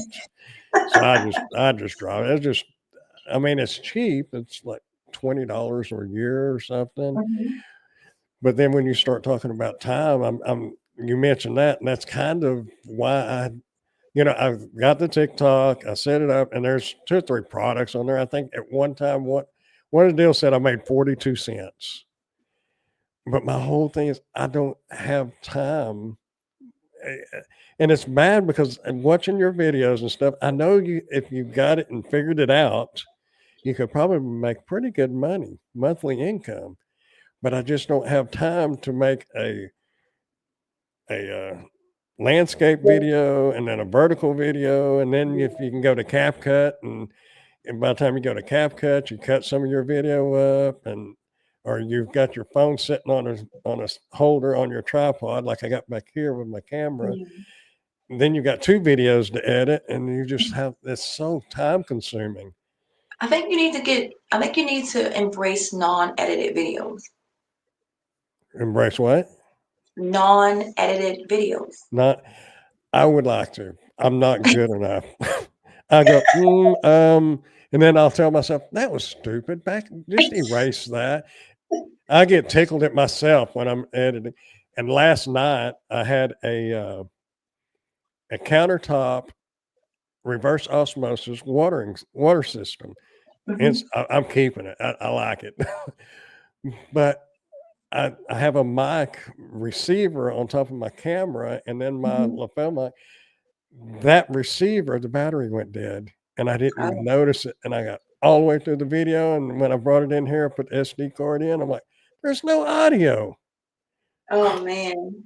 Because I'd looked at it to make sure, test, test, 1, 2, make sure your bars are moving. So just stuff like that, and then I'll get twisted on what I'm trying to think about. Now there was a person on here earlier, Pork Chop.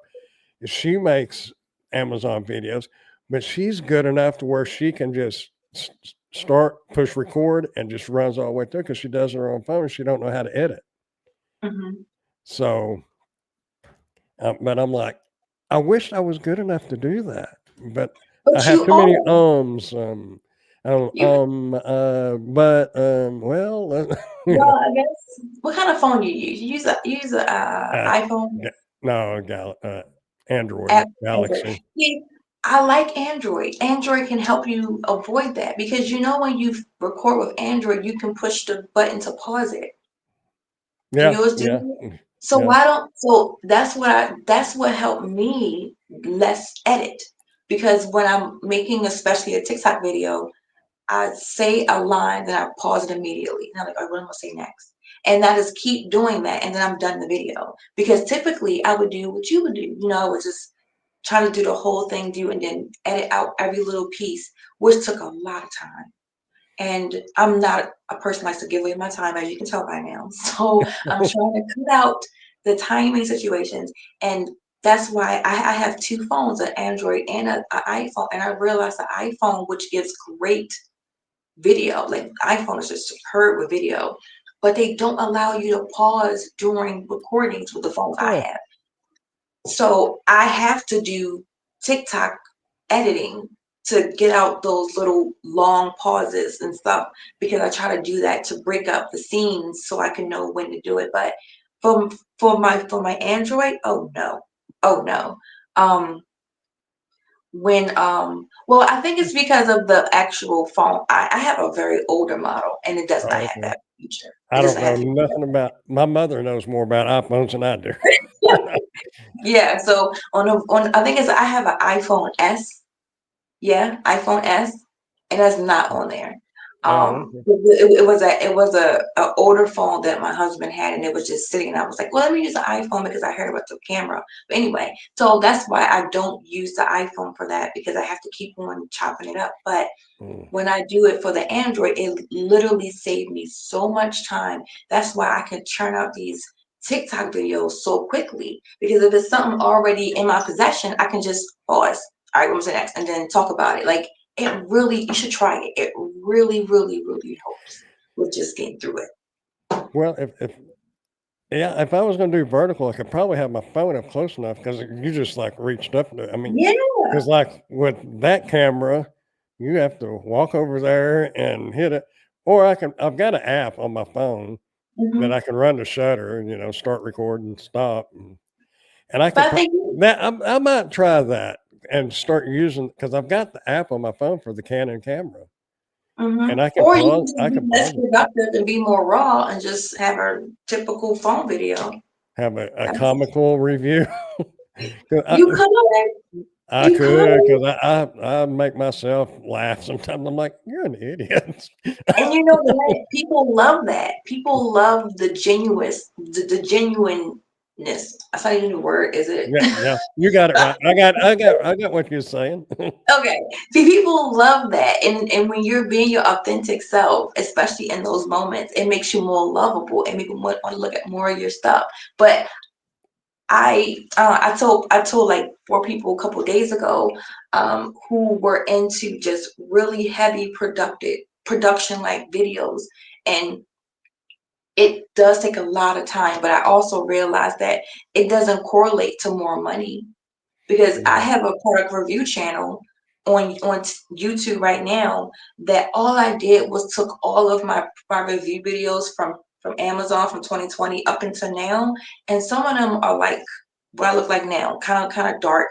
My voice is okay, but it's not high production, and my money never slowed down because it's a real person talking about something. yeah, And when I realized it didn't really matter, I was like, okay, let's just keep on going with the 30. Of course, I got better lighting. Of course, I did that. But I just, I stopped with the overproduction because it takes a lot of time and everybody is different, but I think you should really consider it. Just try it out and see how you like well, it.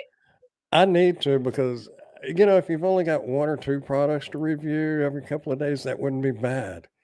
But when you need to be doing 3 or 4 a day and then, Mhm. 20 minutes to make the video, an That's a lot. hour to an hour and a half to 2 hours to edit it, you That's a know? lot. I know. I enjoy editing, but I need to, get it to where I can get it done and get it done quickly, and then when I Yeah. get caught up, then I could relax more and edit and do Yeah. this and do the cuts and whatever. But, that's what a lot of the YouTube gurus like Nick Nimmin and Sean Hmm. Cannell and Brian G. Johnson, that's what they're talking about, is there's a trend on YouTube moving from the really high end making creative videos to more of the raw. People the trend is moving to the raw. They want to see Hmm. people that are original, not Yeah. the actors and all that. So I, Yeah. I probably need to. Yeah, I'm going to try to do that. Yeah. Just try it. Everybody, I think in this game, you have to really just be open to just trying different things all the time, especially when it's about helping you manage with your time, especially because we, I think we all get so caught up with the go of what is being presented to these product reviews and other things that we kind of lose track of that time, and then we're like, crap, because I've been literally doing things and I didn't even know I was sitting in a chair for 7 hours. I didn't even go to the bathroom. Like it was bad because you just so in the tunnel vision, like you just, and it's like, oh my God, like I'm sitting here this long. You don't even know it because you just, but yeah, I think you should just be more open to trying different things, see what happens, give it a Yeah, whirl. I really need to do that. Give it a whirl. Yeah, See what happens. like I said, I've got the app on the phone that I can use it on that camera, and I could Mhm. try to, yeah, if I don't know, I'm gonna have to watch more of your TikTok stuff on how to do it and stuff like Oh, that, I and don't find got stuff. I don't got nothing on You don't that. got nothing. So, I don't somebody's got to have something on there because yeah, I right. don't I don't get some of it, and then you have to get the sellers to approve to pay you commissions, and Okay, so there are multiple ways to make money on TikTok. When I first started with TikTok in October of 2023, all I did was look for products I already had in my house being yeah, sold on a TikTok shop and made videos for them. My videos got traction. I went viral 6 times. And that's when I started getting sellers like, hey, can you come get some of my products I have for free as a sample? Mind you, I don't know nothing about samples. All I know is these sellers want to give me something for free. And I'm like, okay, great. Just like with the Amazon program, you're like, oh my God, free, yay. And then I just had like 30 products, 25. It was just so many products. And the difference between Amazon and TikTok is TikTok gave you this 14, 15-day timeline to get this product done. So if you're trying for me to like do a product review, but the product is something you're not typically wanting to, function in front of a camera to talk about, it makes it so much longer. So it took a while for me to understand you can have 20 products from TikTok, right?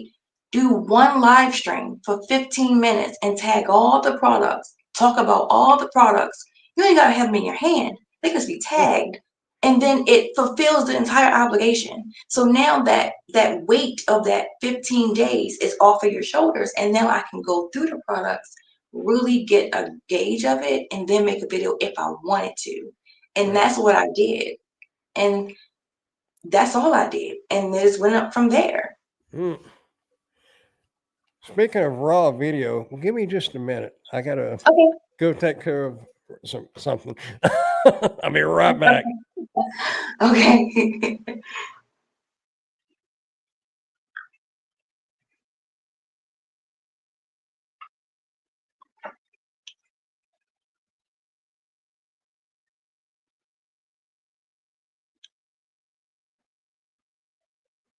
While Brandon's gone, does anybody have any questions for me about Amazon, Vine, or TikTok?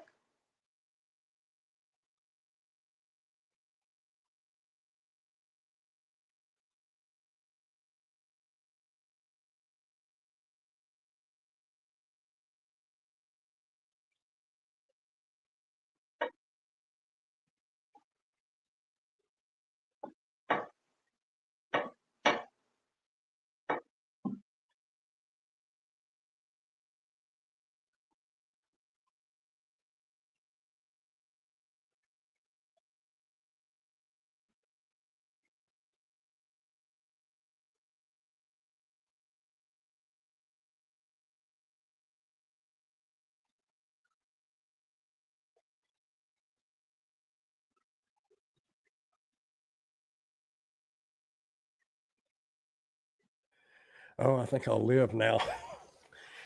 I, Good. I've been drinking about four of these tea. I fill it up with tea. So, Okay. you know, and I've been sitting here for about 2.5 hours. So, Oh my goodness. but I don't know. Like I said, when I saw that 42-cent money on TikTok, I thought, man, I don't really have the time. And then talking about time on that is just kind of popped into my head. And that's something that if you're going to do the Amazon reviews, you really need to, especially if you're going to put the content on YouTube, you need to go back to your old videos and make sure those links are still good, because a lot of the sellers will change the ASIN number, which changes your link up. So it's a dead link. That's true. But just having the time to do it all, and doing that and then making TikTok videos. Yeah. And do you think TikTok is going to be around? With the Congress situation, I don't know. And that's why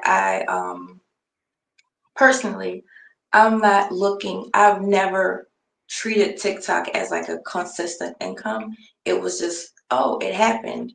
Let me just do a little here.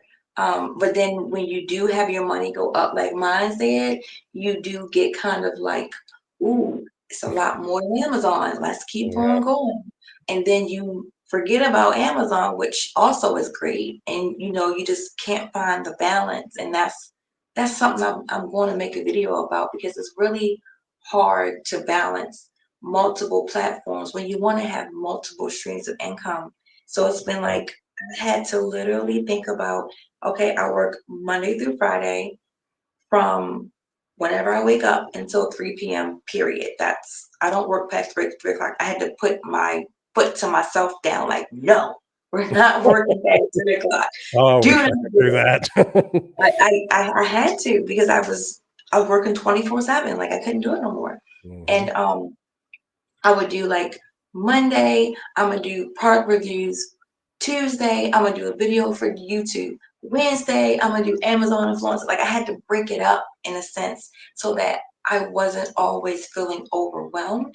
And that has helped for me. I've tried schedules, I've tried people's opinions on getting these different charts and things. Oh, My brain is like, I don't like it. yeah. So I don't do it.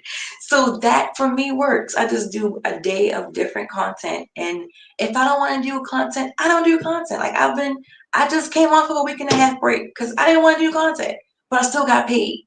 So that's why the whole doing Amazon works, because you still get paid when you don't want to do nothing. Yeah. Yeah. And that was something that came to mind earlier, and I was going to mention it and talking about what was, what do they call that? You've talked about it earlier. How you're making money when you're not working, Oh, uh, passive income? passive income. And I thought, because a while back I was thinking about that, I thought, technically there's no such thing as passive income, Oh no, you gotta do something for it. because you see people talking about they're sitting on a beach and sipping some mai tais, but they're not showing that 2 weeks before that where they was working 17, 18 hours a day for a month straight to be able to take a week off and sit on the beach. Yes, they're still making, just like us, we're making money right now, but we got hours that we have spent to create those videos to be able to do that. Well, But, so, I mean, I don't. technically, I It's don't not know. passive. I I mean, it the is, but not really. The correct definition per Google, I believe, is semi-passive income, because you have to Okay. perform a task before it becomes passive. And for Amazon, you have to create a video, which you have to produce before it becomes making you money over and over and over and over again. Yeah. So I used the wrong term, but people only understand passive income. Like, when you Yeah. say semi, it's Well, like, oh, it's yeah. like you just Well, I use mean, I terms. get what you're saying, but there's a lot of gurus out there and trying to Mhm. get people to do this and do that and sign up for their course so they can have passive income. They're not mentioning all the hours that you got to put Oh yeah. in Oh to yeah. make that. I mean, Well, it depends. Because I told you, I only do for Amazon period. I work for Amazon influencer. I only do one day a whole month, and my income is passive period, because I've yeah, already made videos in the past and I repurposed them over and over and over and over again. yeah, And I just, you put in the time though. So, but yeah, you're to that point where I want to be, but I'm not there yet. okay, Someday I will be, but I'm not there. you okay, know, yeah, I can understand that too. You're because you right. was talking about your monthly minimum. That's about my max. I think one time I've gotten 1,700. Oh, that's good. and most of the time between the off-site and on-site, it's running around 12 to 14, That's you good. know, and I'm like, that's why I got to continue to do Spark too. And I'm like, if I could get, and I don't know what the RPM is on review channels, you know. Well, do you know what yours is? Well, this channel's not monetized yet, so I don't know what it will be. Once Okay, it so like I have, I told you I have. gig work, that Dash and Grandpa, when I was putting the videos out, the RPM on that was about $13 to $14. You know, Okay, where I figured these are probably $2 or $3, but I don't know. it's never the same. Okay, so my park review channel, I make about $50 a month, and I haven't posted a new video in about 7 months. It's Mm, basically all the old videos, and when I go check, the number constantly changes, and I think it's because of the products you post, yeah, and the that makes advertisers. it. Yeah, because it can be like you said, $2 or $3. One time I saw it, it'd be like seven. I posted a video on a um what is it? A couch that like those little sectional couches you can just put any kind of way. Oh, okay. And it's been blowing up my channel and making me get more money. And when I go check the amounts, it was like $5 some change. And I was like, I wonder if because it was this product and that product got into the system, it was like, oh well, this is more money because of what it is.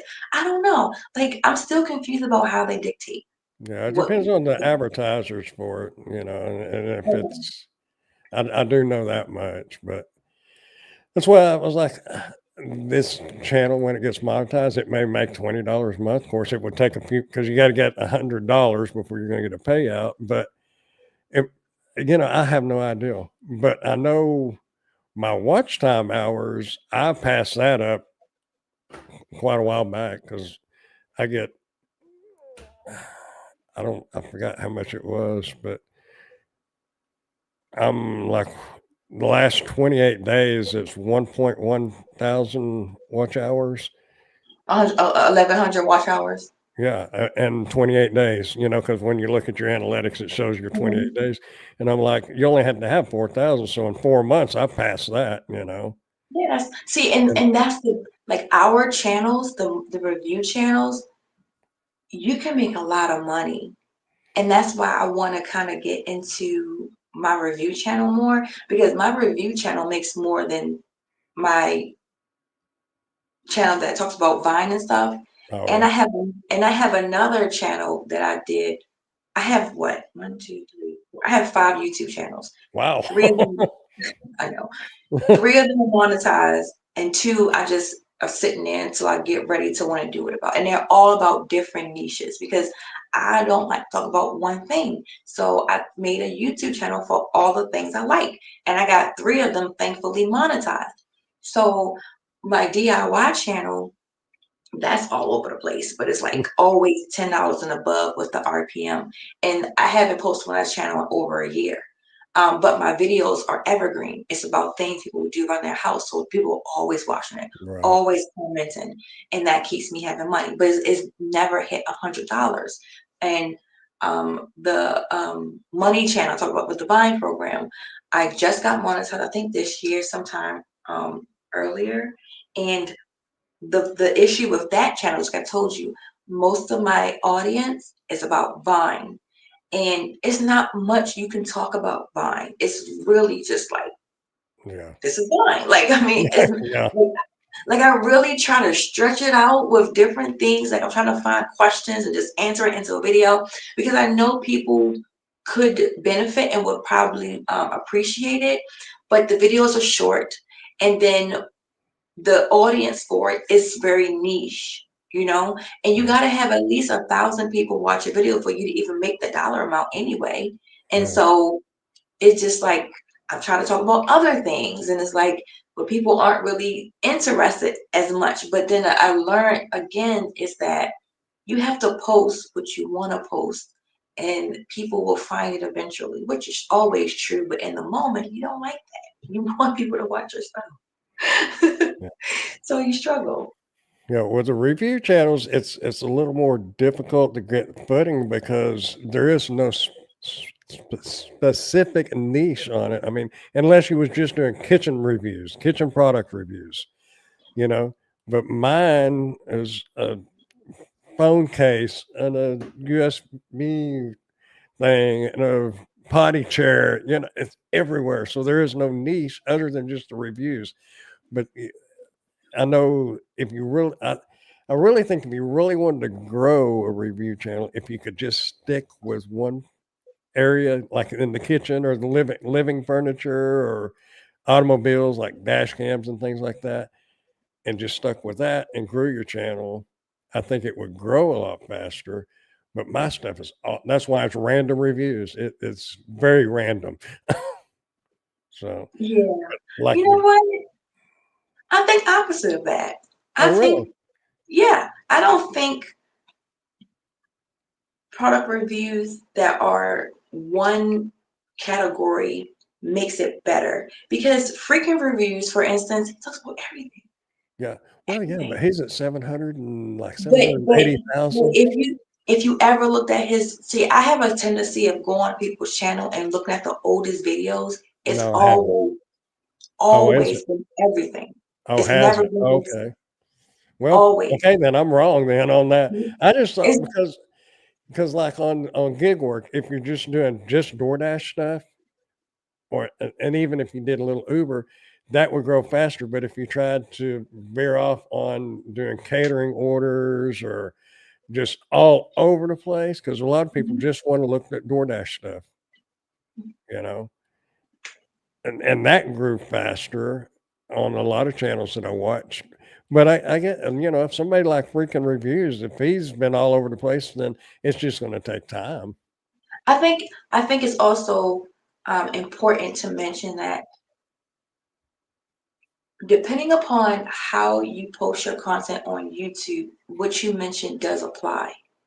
Because my DIY channel is specifically about DIY, and now I'm converting it more so into like talking about products at Dollar Tree. Dollar Tree is a huge niche on YouTube. Hmm. Okay, it's crazy. It's crazy. I didn't even know it was that, but it's freaking crazy. I've saw a And couple of videos on that.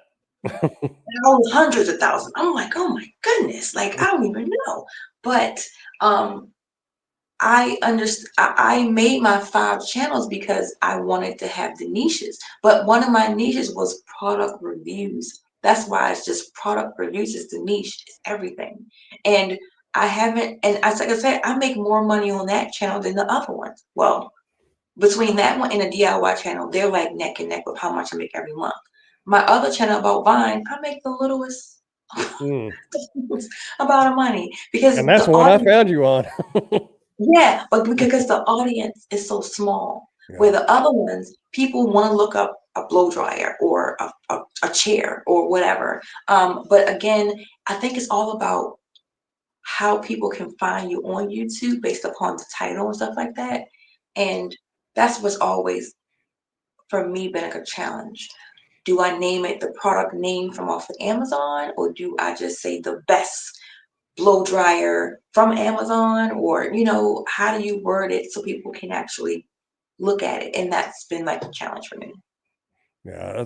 I think as far as that goes, a phrase as your title, because if you can think of how somebody else would type in Google or on YouTube, what they would, what's the best blow dryer for the money?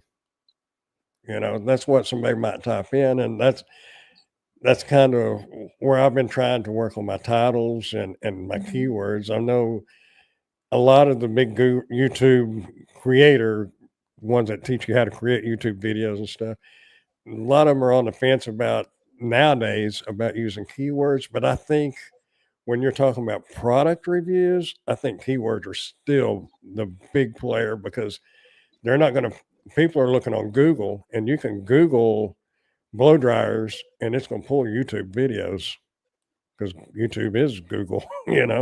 Yeah. But I still think keywords, as far as like review channels, now some of the other type of channels, maybe not like a DoorDash channel, you know, keywords may not make much difference at all on those because the AI picks out words now out of your context in the video. But Well, I think product reviews, keywords are still pretty important. And well, and the titles, mhm. Yeah, I can it's just see my that. thoughts anyway. But I know the Yeah, gurus are saying that keywords are not that important anymore. But I think in a lot of the niches, no, it's not. But I think in product reviews, it is because if you're doing a phone case review, you want something in the keywords about a phone case. So if somebody yeah, searches Google for what's a good phone case for a S22 Ultra, you know, yeah. then I it's don't, going. I I don't know. don't look at gurus. I only listen to them because Uh, you and me are gurus. If you think about it, like you just live it, talk about it. That's a guru. yeah. I mean, honestly, it is Mm, because I you've probably seen it. Like it's a lot of conflicting information mm. with each of them being different. So I don't listen to them honestly because they say go left, I go right, and I still make the same or more than what they said to do.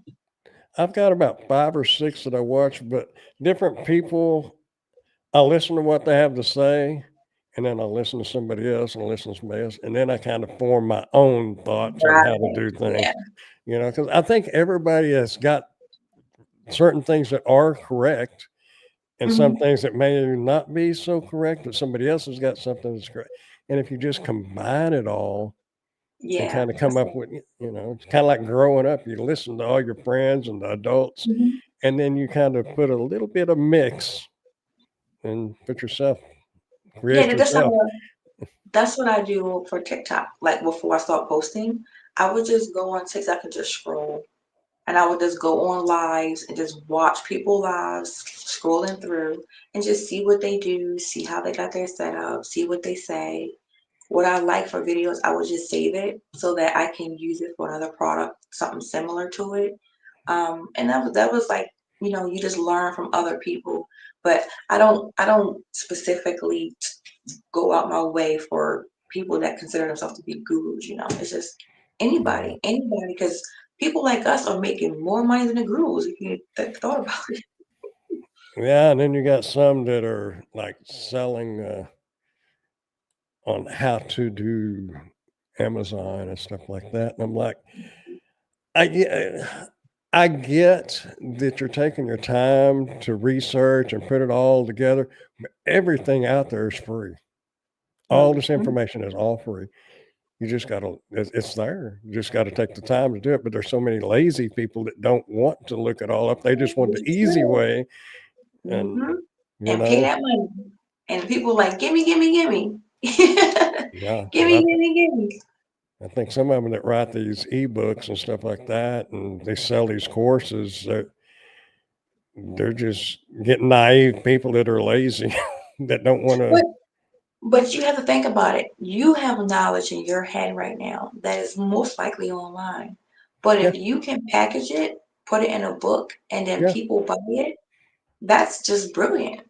Yeah, well, yeah, that's what I get. I mean, I understand why they're doing it because they're taking their time to put it all together and in a format that's good, and so I'm all for it. But then I'm like, you know, you're going to spend $300 on a course when you could spend a couple of days just on YouTube watching different videos and you could learn it all. But Yeah. you should be compensated for putting it all together. I'm not against that, but it's just like a lot of this information is it's all free. It's just Oh yeah, it you just got definitely. to find it.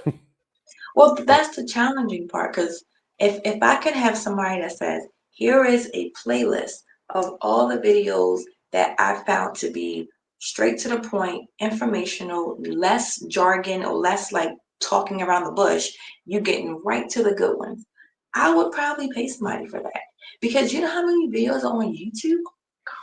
I go through so many videos just to find an answer to one problem. It's like 8 of them or 12 or 30. It's like I can never just get one person because people like to say they're gonna give you an answer or response and they never give it to you. It's like, where's the answer to the question, lady? You said to give me an answer to the question and you never get it. Like it just Mm, drives me nuts. I despise that about a lot of videos on YouTube. They never answer or fulfill what they say it's going to do yeah, on the thumbnail, the title, or anything. It's yeah, just clickbait.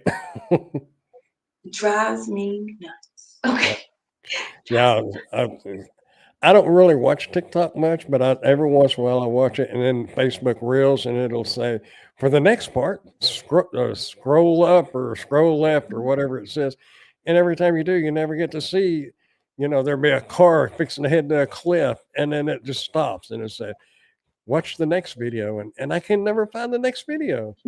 I'm like, I just wasted a minute and a half, 2 minutes watching this, building it up, and then you just let me down. And that's why Let me know.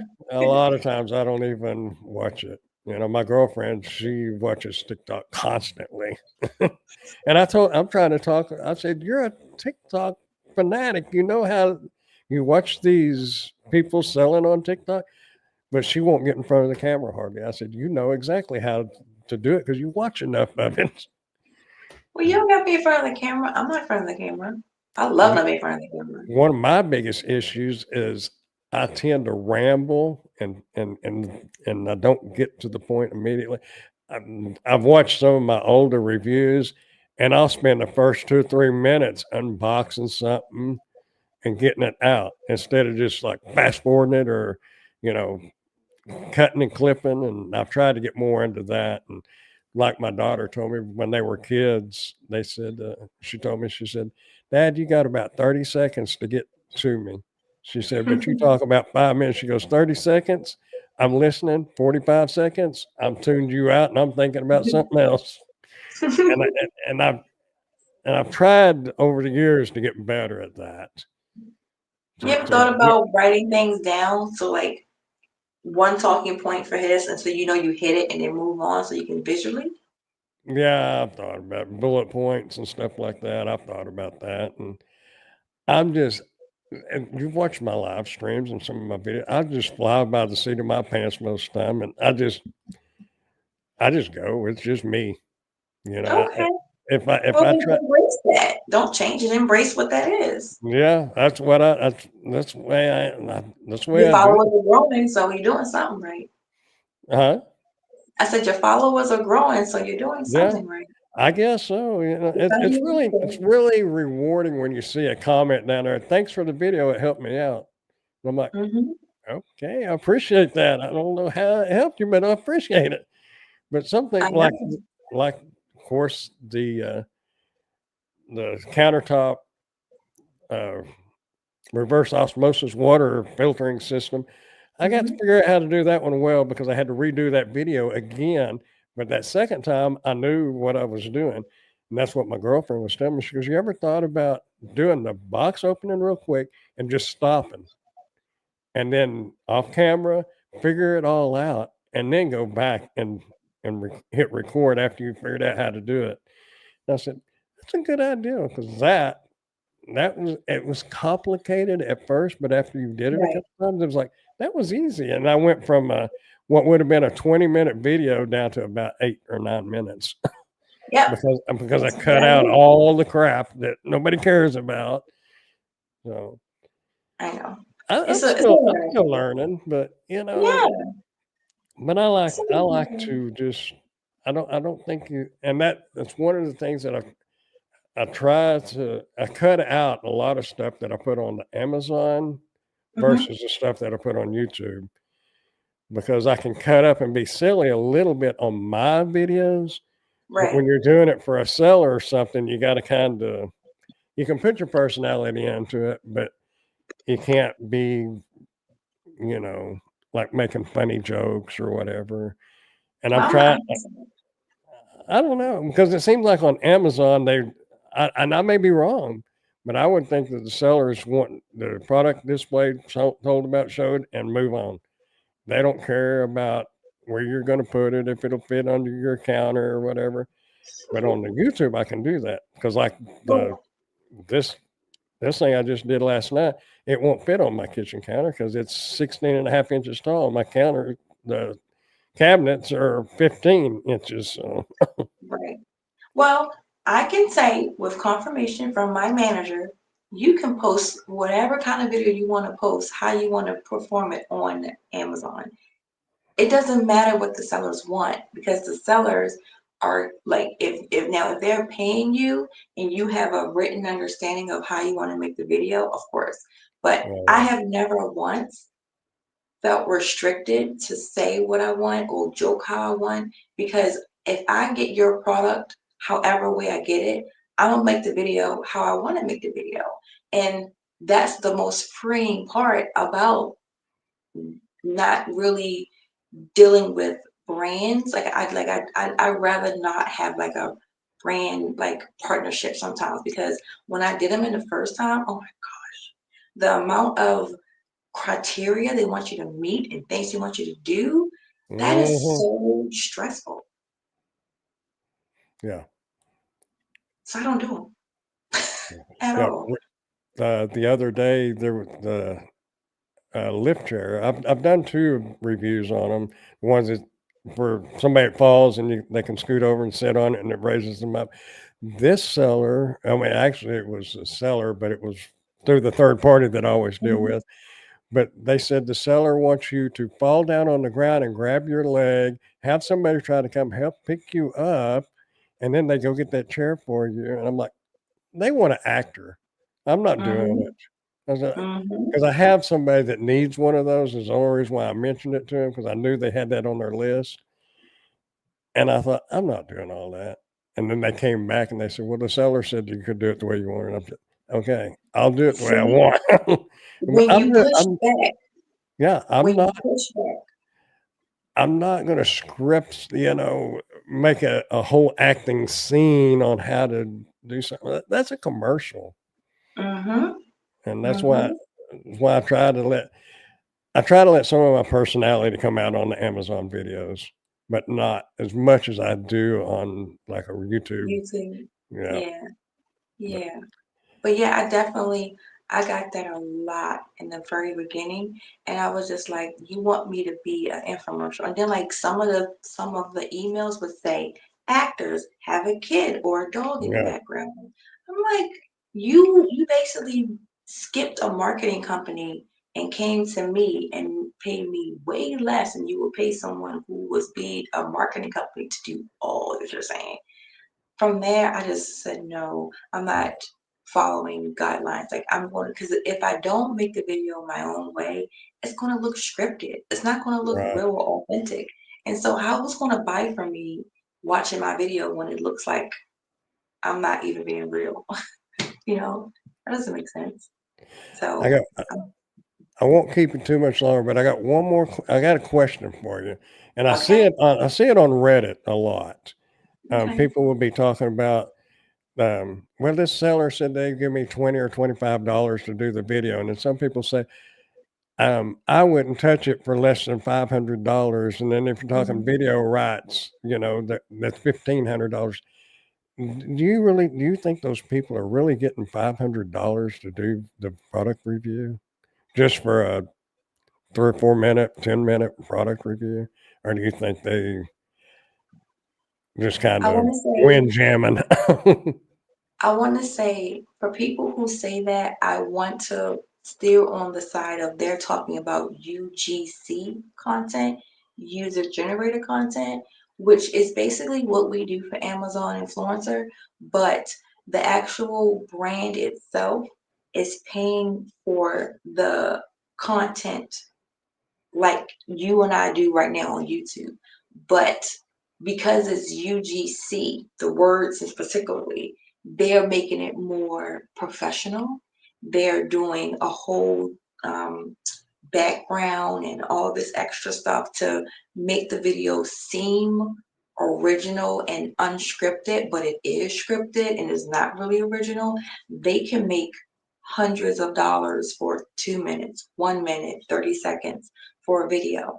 But for people like us, I say take it because when you are bound by those type of requirements to get 200, $300 for a 30-second video, it's very stressful. And those is what I saw on TikTok. People showing you how they make that kind of money making those kind of videos. And I would never want to do that because Oh, it's okay. so unfulfilling. I don't want to do So that. so But people yes, really are doing it. hmm, some are doing it, but it's called UGC content. Now there may be some instances where there is a seller out there who just is going to provide that kind of income for you, but I know it will fall with UGC. Hmm.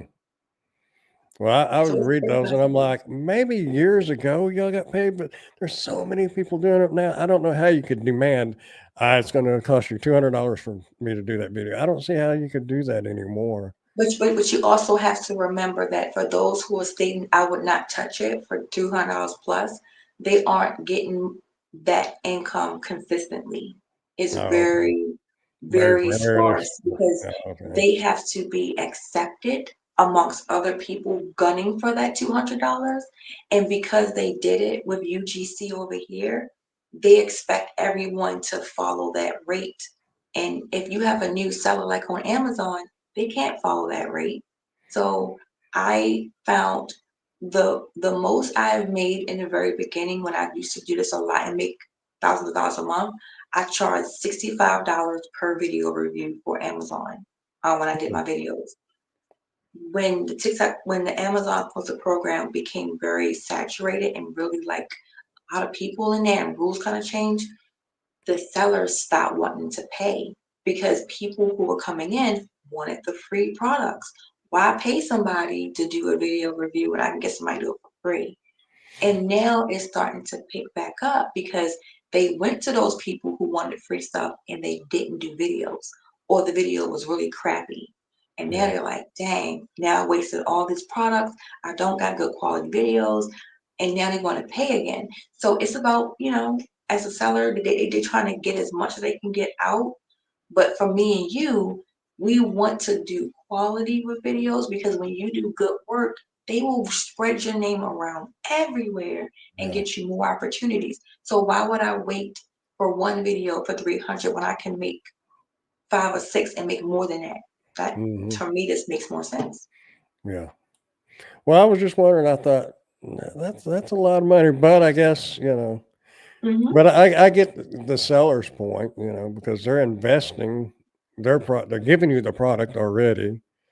But, Hmm. when I get offered 20, $25, sure. I mean, 75 is the most I've made on a couple of videos, and that's been it. Rest of it's Hmm. what videos I do get paid for is 20, $25. Yeah, because right now I'm just getting back into it, so I'm doing about 30, $35 a video, and I just found like 2 sellers on TikTok that want to pay me to make TikTok videos for their products, but they kind of like playing around a little bit, so I ain't really talking about that yet because they haven't paid me yet, or I haven't done Yeah. it yet to really say it's true or not. But those are the type of things I look forward to the most now. I don't like to post for free. Like I don't like if I want Yeah. to post something, especially TikTok, and you don't know if you're going to get any kind of money. I want something up front. Like I want something up front. Yeah. And I know you gotta be kinda careful on accepting money because you get the FTC involved and all that, and you So have what? to the Federal Trade Commission, because I think even on Amazon, it says that you can't accept money or free products to do a review on unless you disclose that, according to the Federal Trade Commission. If you disclose that information that you are receiving it, then it's all good. But I know some people say you're not supposed to get paid for doing videos. You're supposed to be an honest review. But Amazon says that you can as long as you disclose it. But you have to disclose that you are receiving this Okay. product. Ye- Yeah, I went to the FTC website and I was looking at it, and because this influencer culture has become a thing, yes, you're supposed to say when you have a product you're advertising that you don't buy, you got it for whatever. I think the problem, not the problem, but like with TikTok, TikTok doesn't say anything about that. You still should be like, hey, I got this for free or whatever. I honestly have not been doing it because I don't Yeah, talk about it in the sense of me trying to advertise it. I'm yeah, sharing what I got and what it does for me. right. And I know you're supposed to still say like ad, but I just honestly forget. I ain't gonna lie to you. I just be just churning them out and be forgetting. But when I do, because I have it's an app where I can get products from Amazon, and they um, want me to post on Instagram. I do not like Instagram at all, but I only have it because this one app will just pay me to post on Instagram, and there I have to put ad and other tags and stuff, and they make sure Mm. that it's always correctly done because I'm tagging the actual brand, which are big brands on TikTok. I mean, on Instagram. Amazon, yeah, Instagram. So they make sure the ad stuff is in there. But for the other things, um, I haven't bought anything from Amazon to even use the terminology. And for TikTok, TikTok things are called samples. So I don't even know how that is. Is it the same viewpoint if it's a sample versus getting Yeah. it for free? That's what I'm saying. It's so muddy. Yeah, it's a lot of gray lines there. That's for sure. But It's so muddy. anyway, yeah, Mhm. I'm going to start trying to use the app on that to pause and continue on and cut down my editing at at least until I get all these reviews done that I've got to get done. Mhm.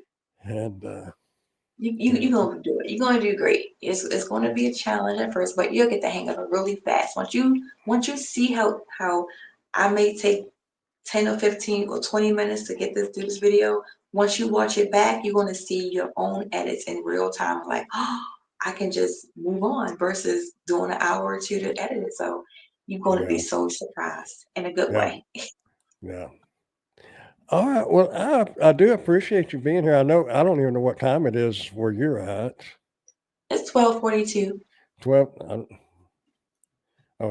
So you're an hour ahead. So this past Hmm. your bedtime probably.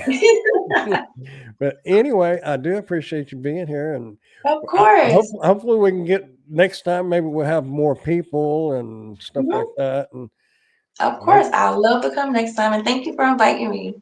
all right. I thank you for being here. Have a good So turkey day. you too. Bye. Thank everybody for being here too. I appreciate you all coming and hanging out. If you're still here, y'all, if you're in the states, happy Thanksgiving. Or if you're somewhere else that celebrates our Thanksgiving, whatever. Happy Thanksgiving. Y'all have a good one, and thanks for being here. Bye.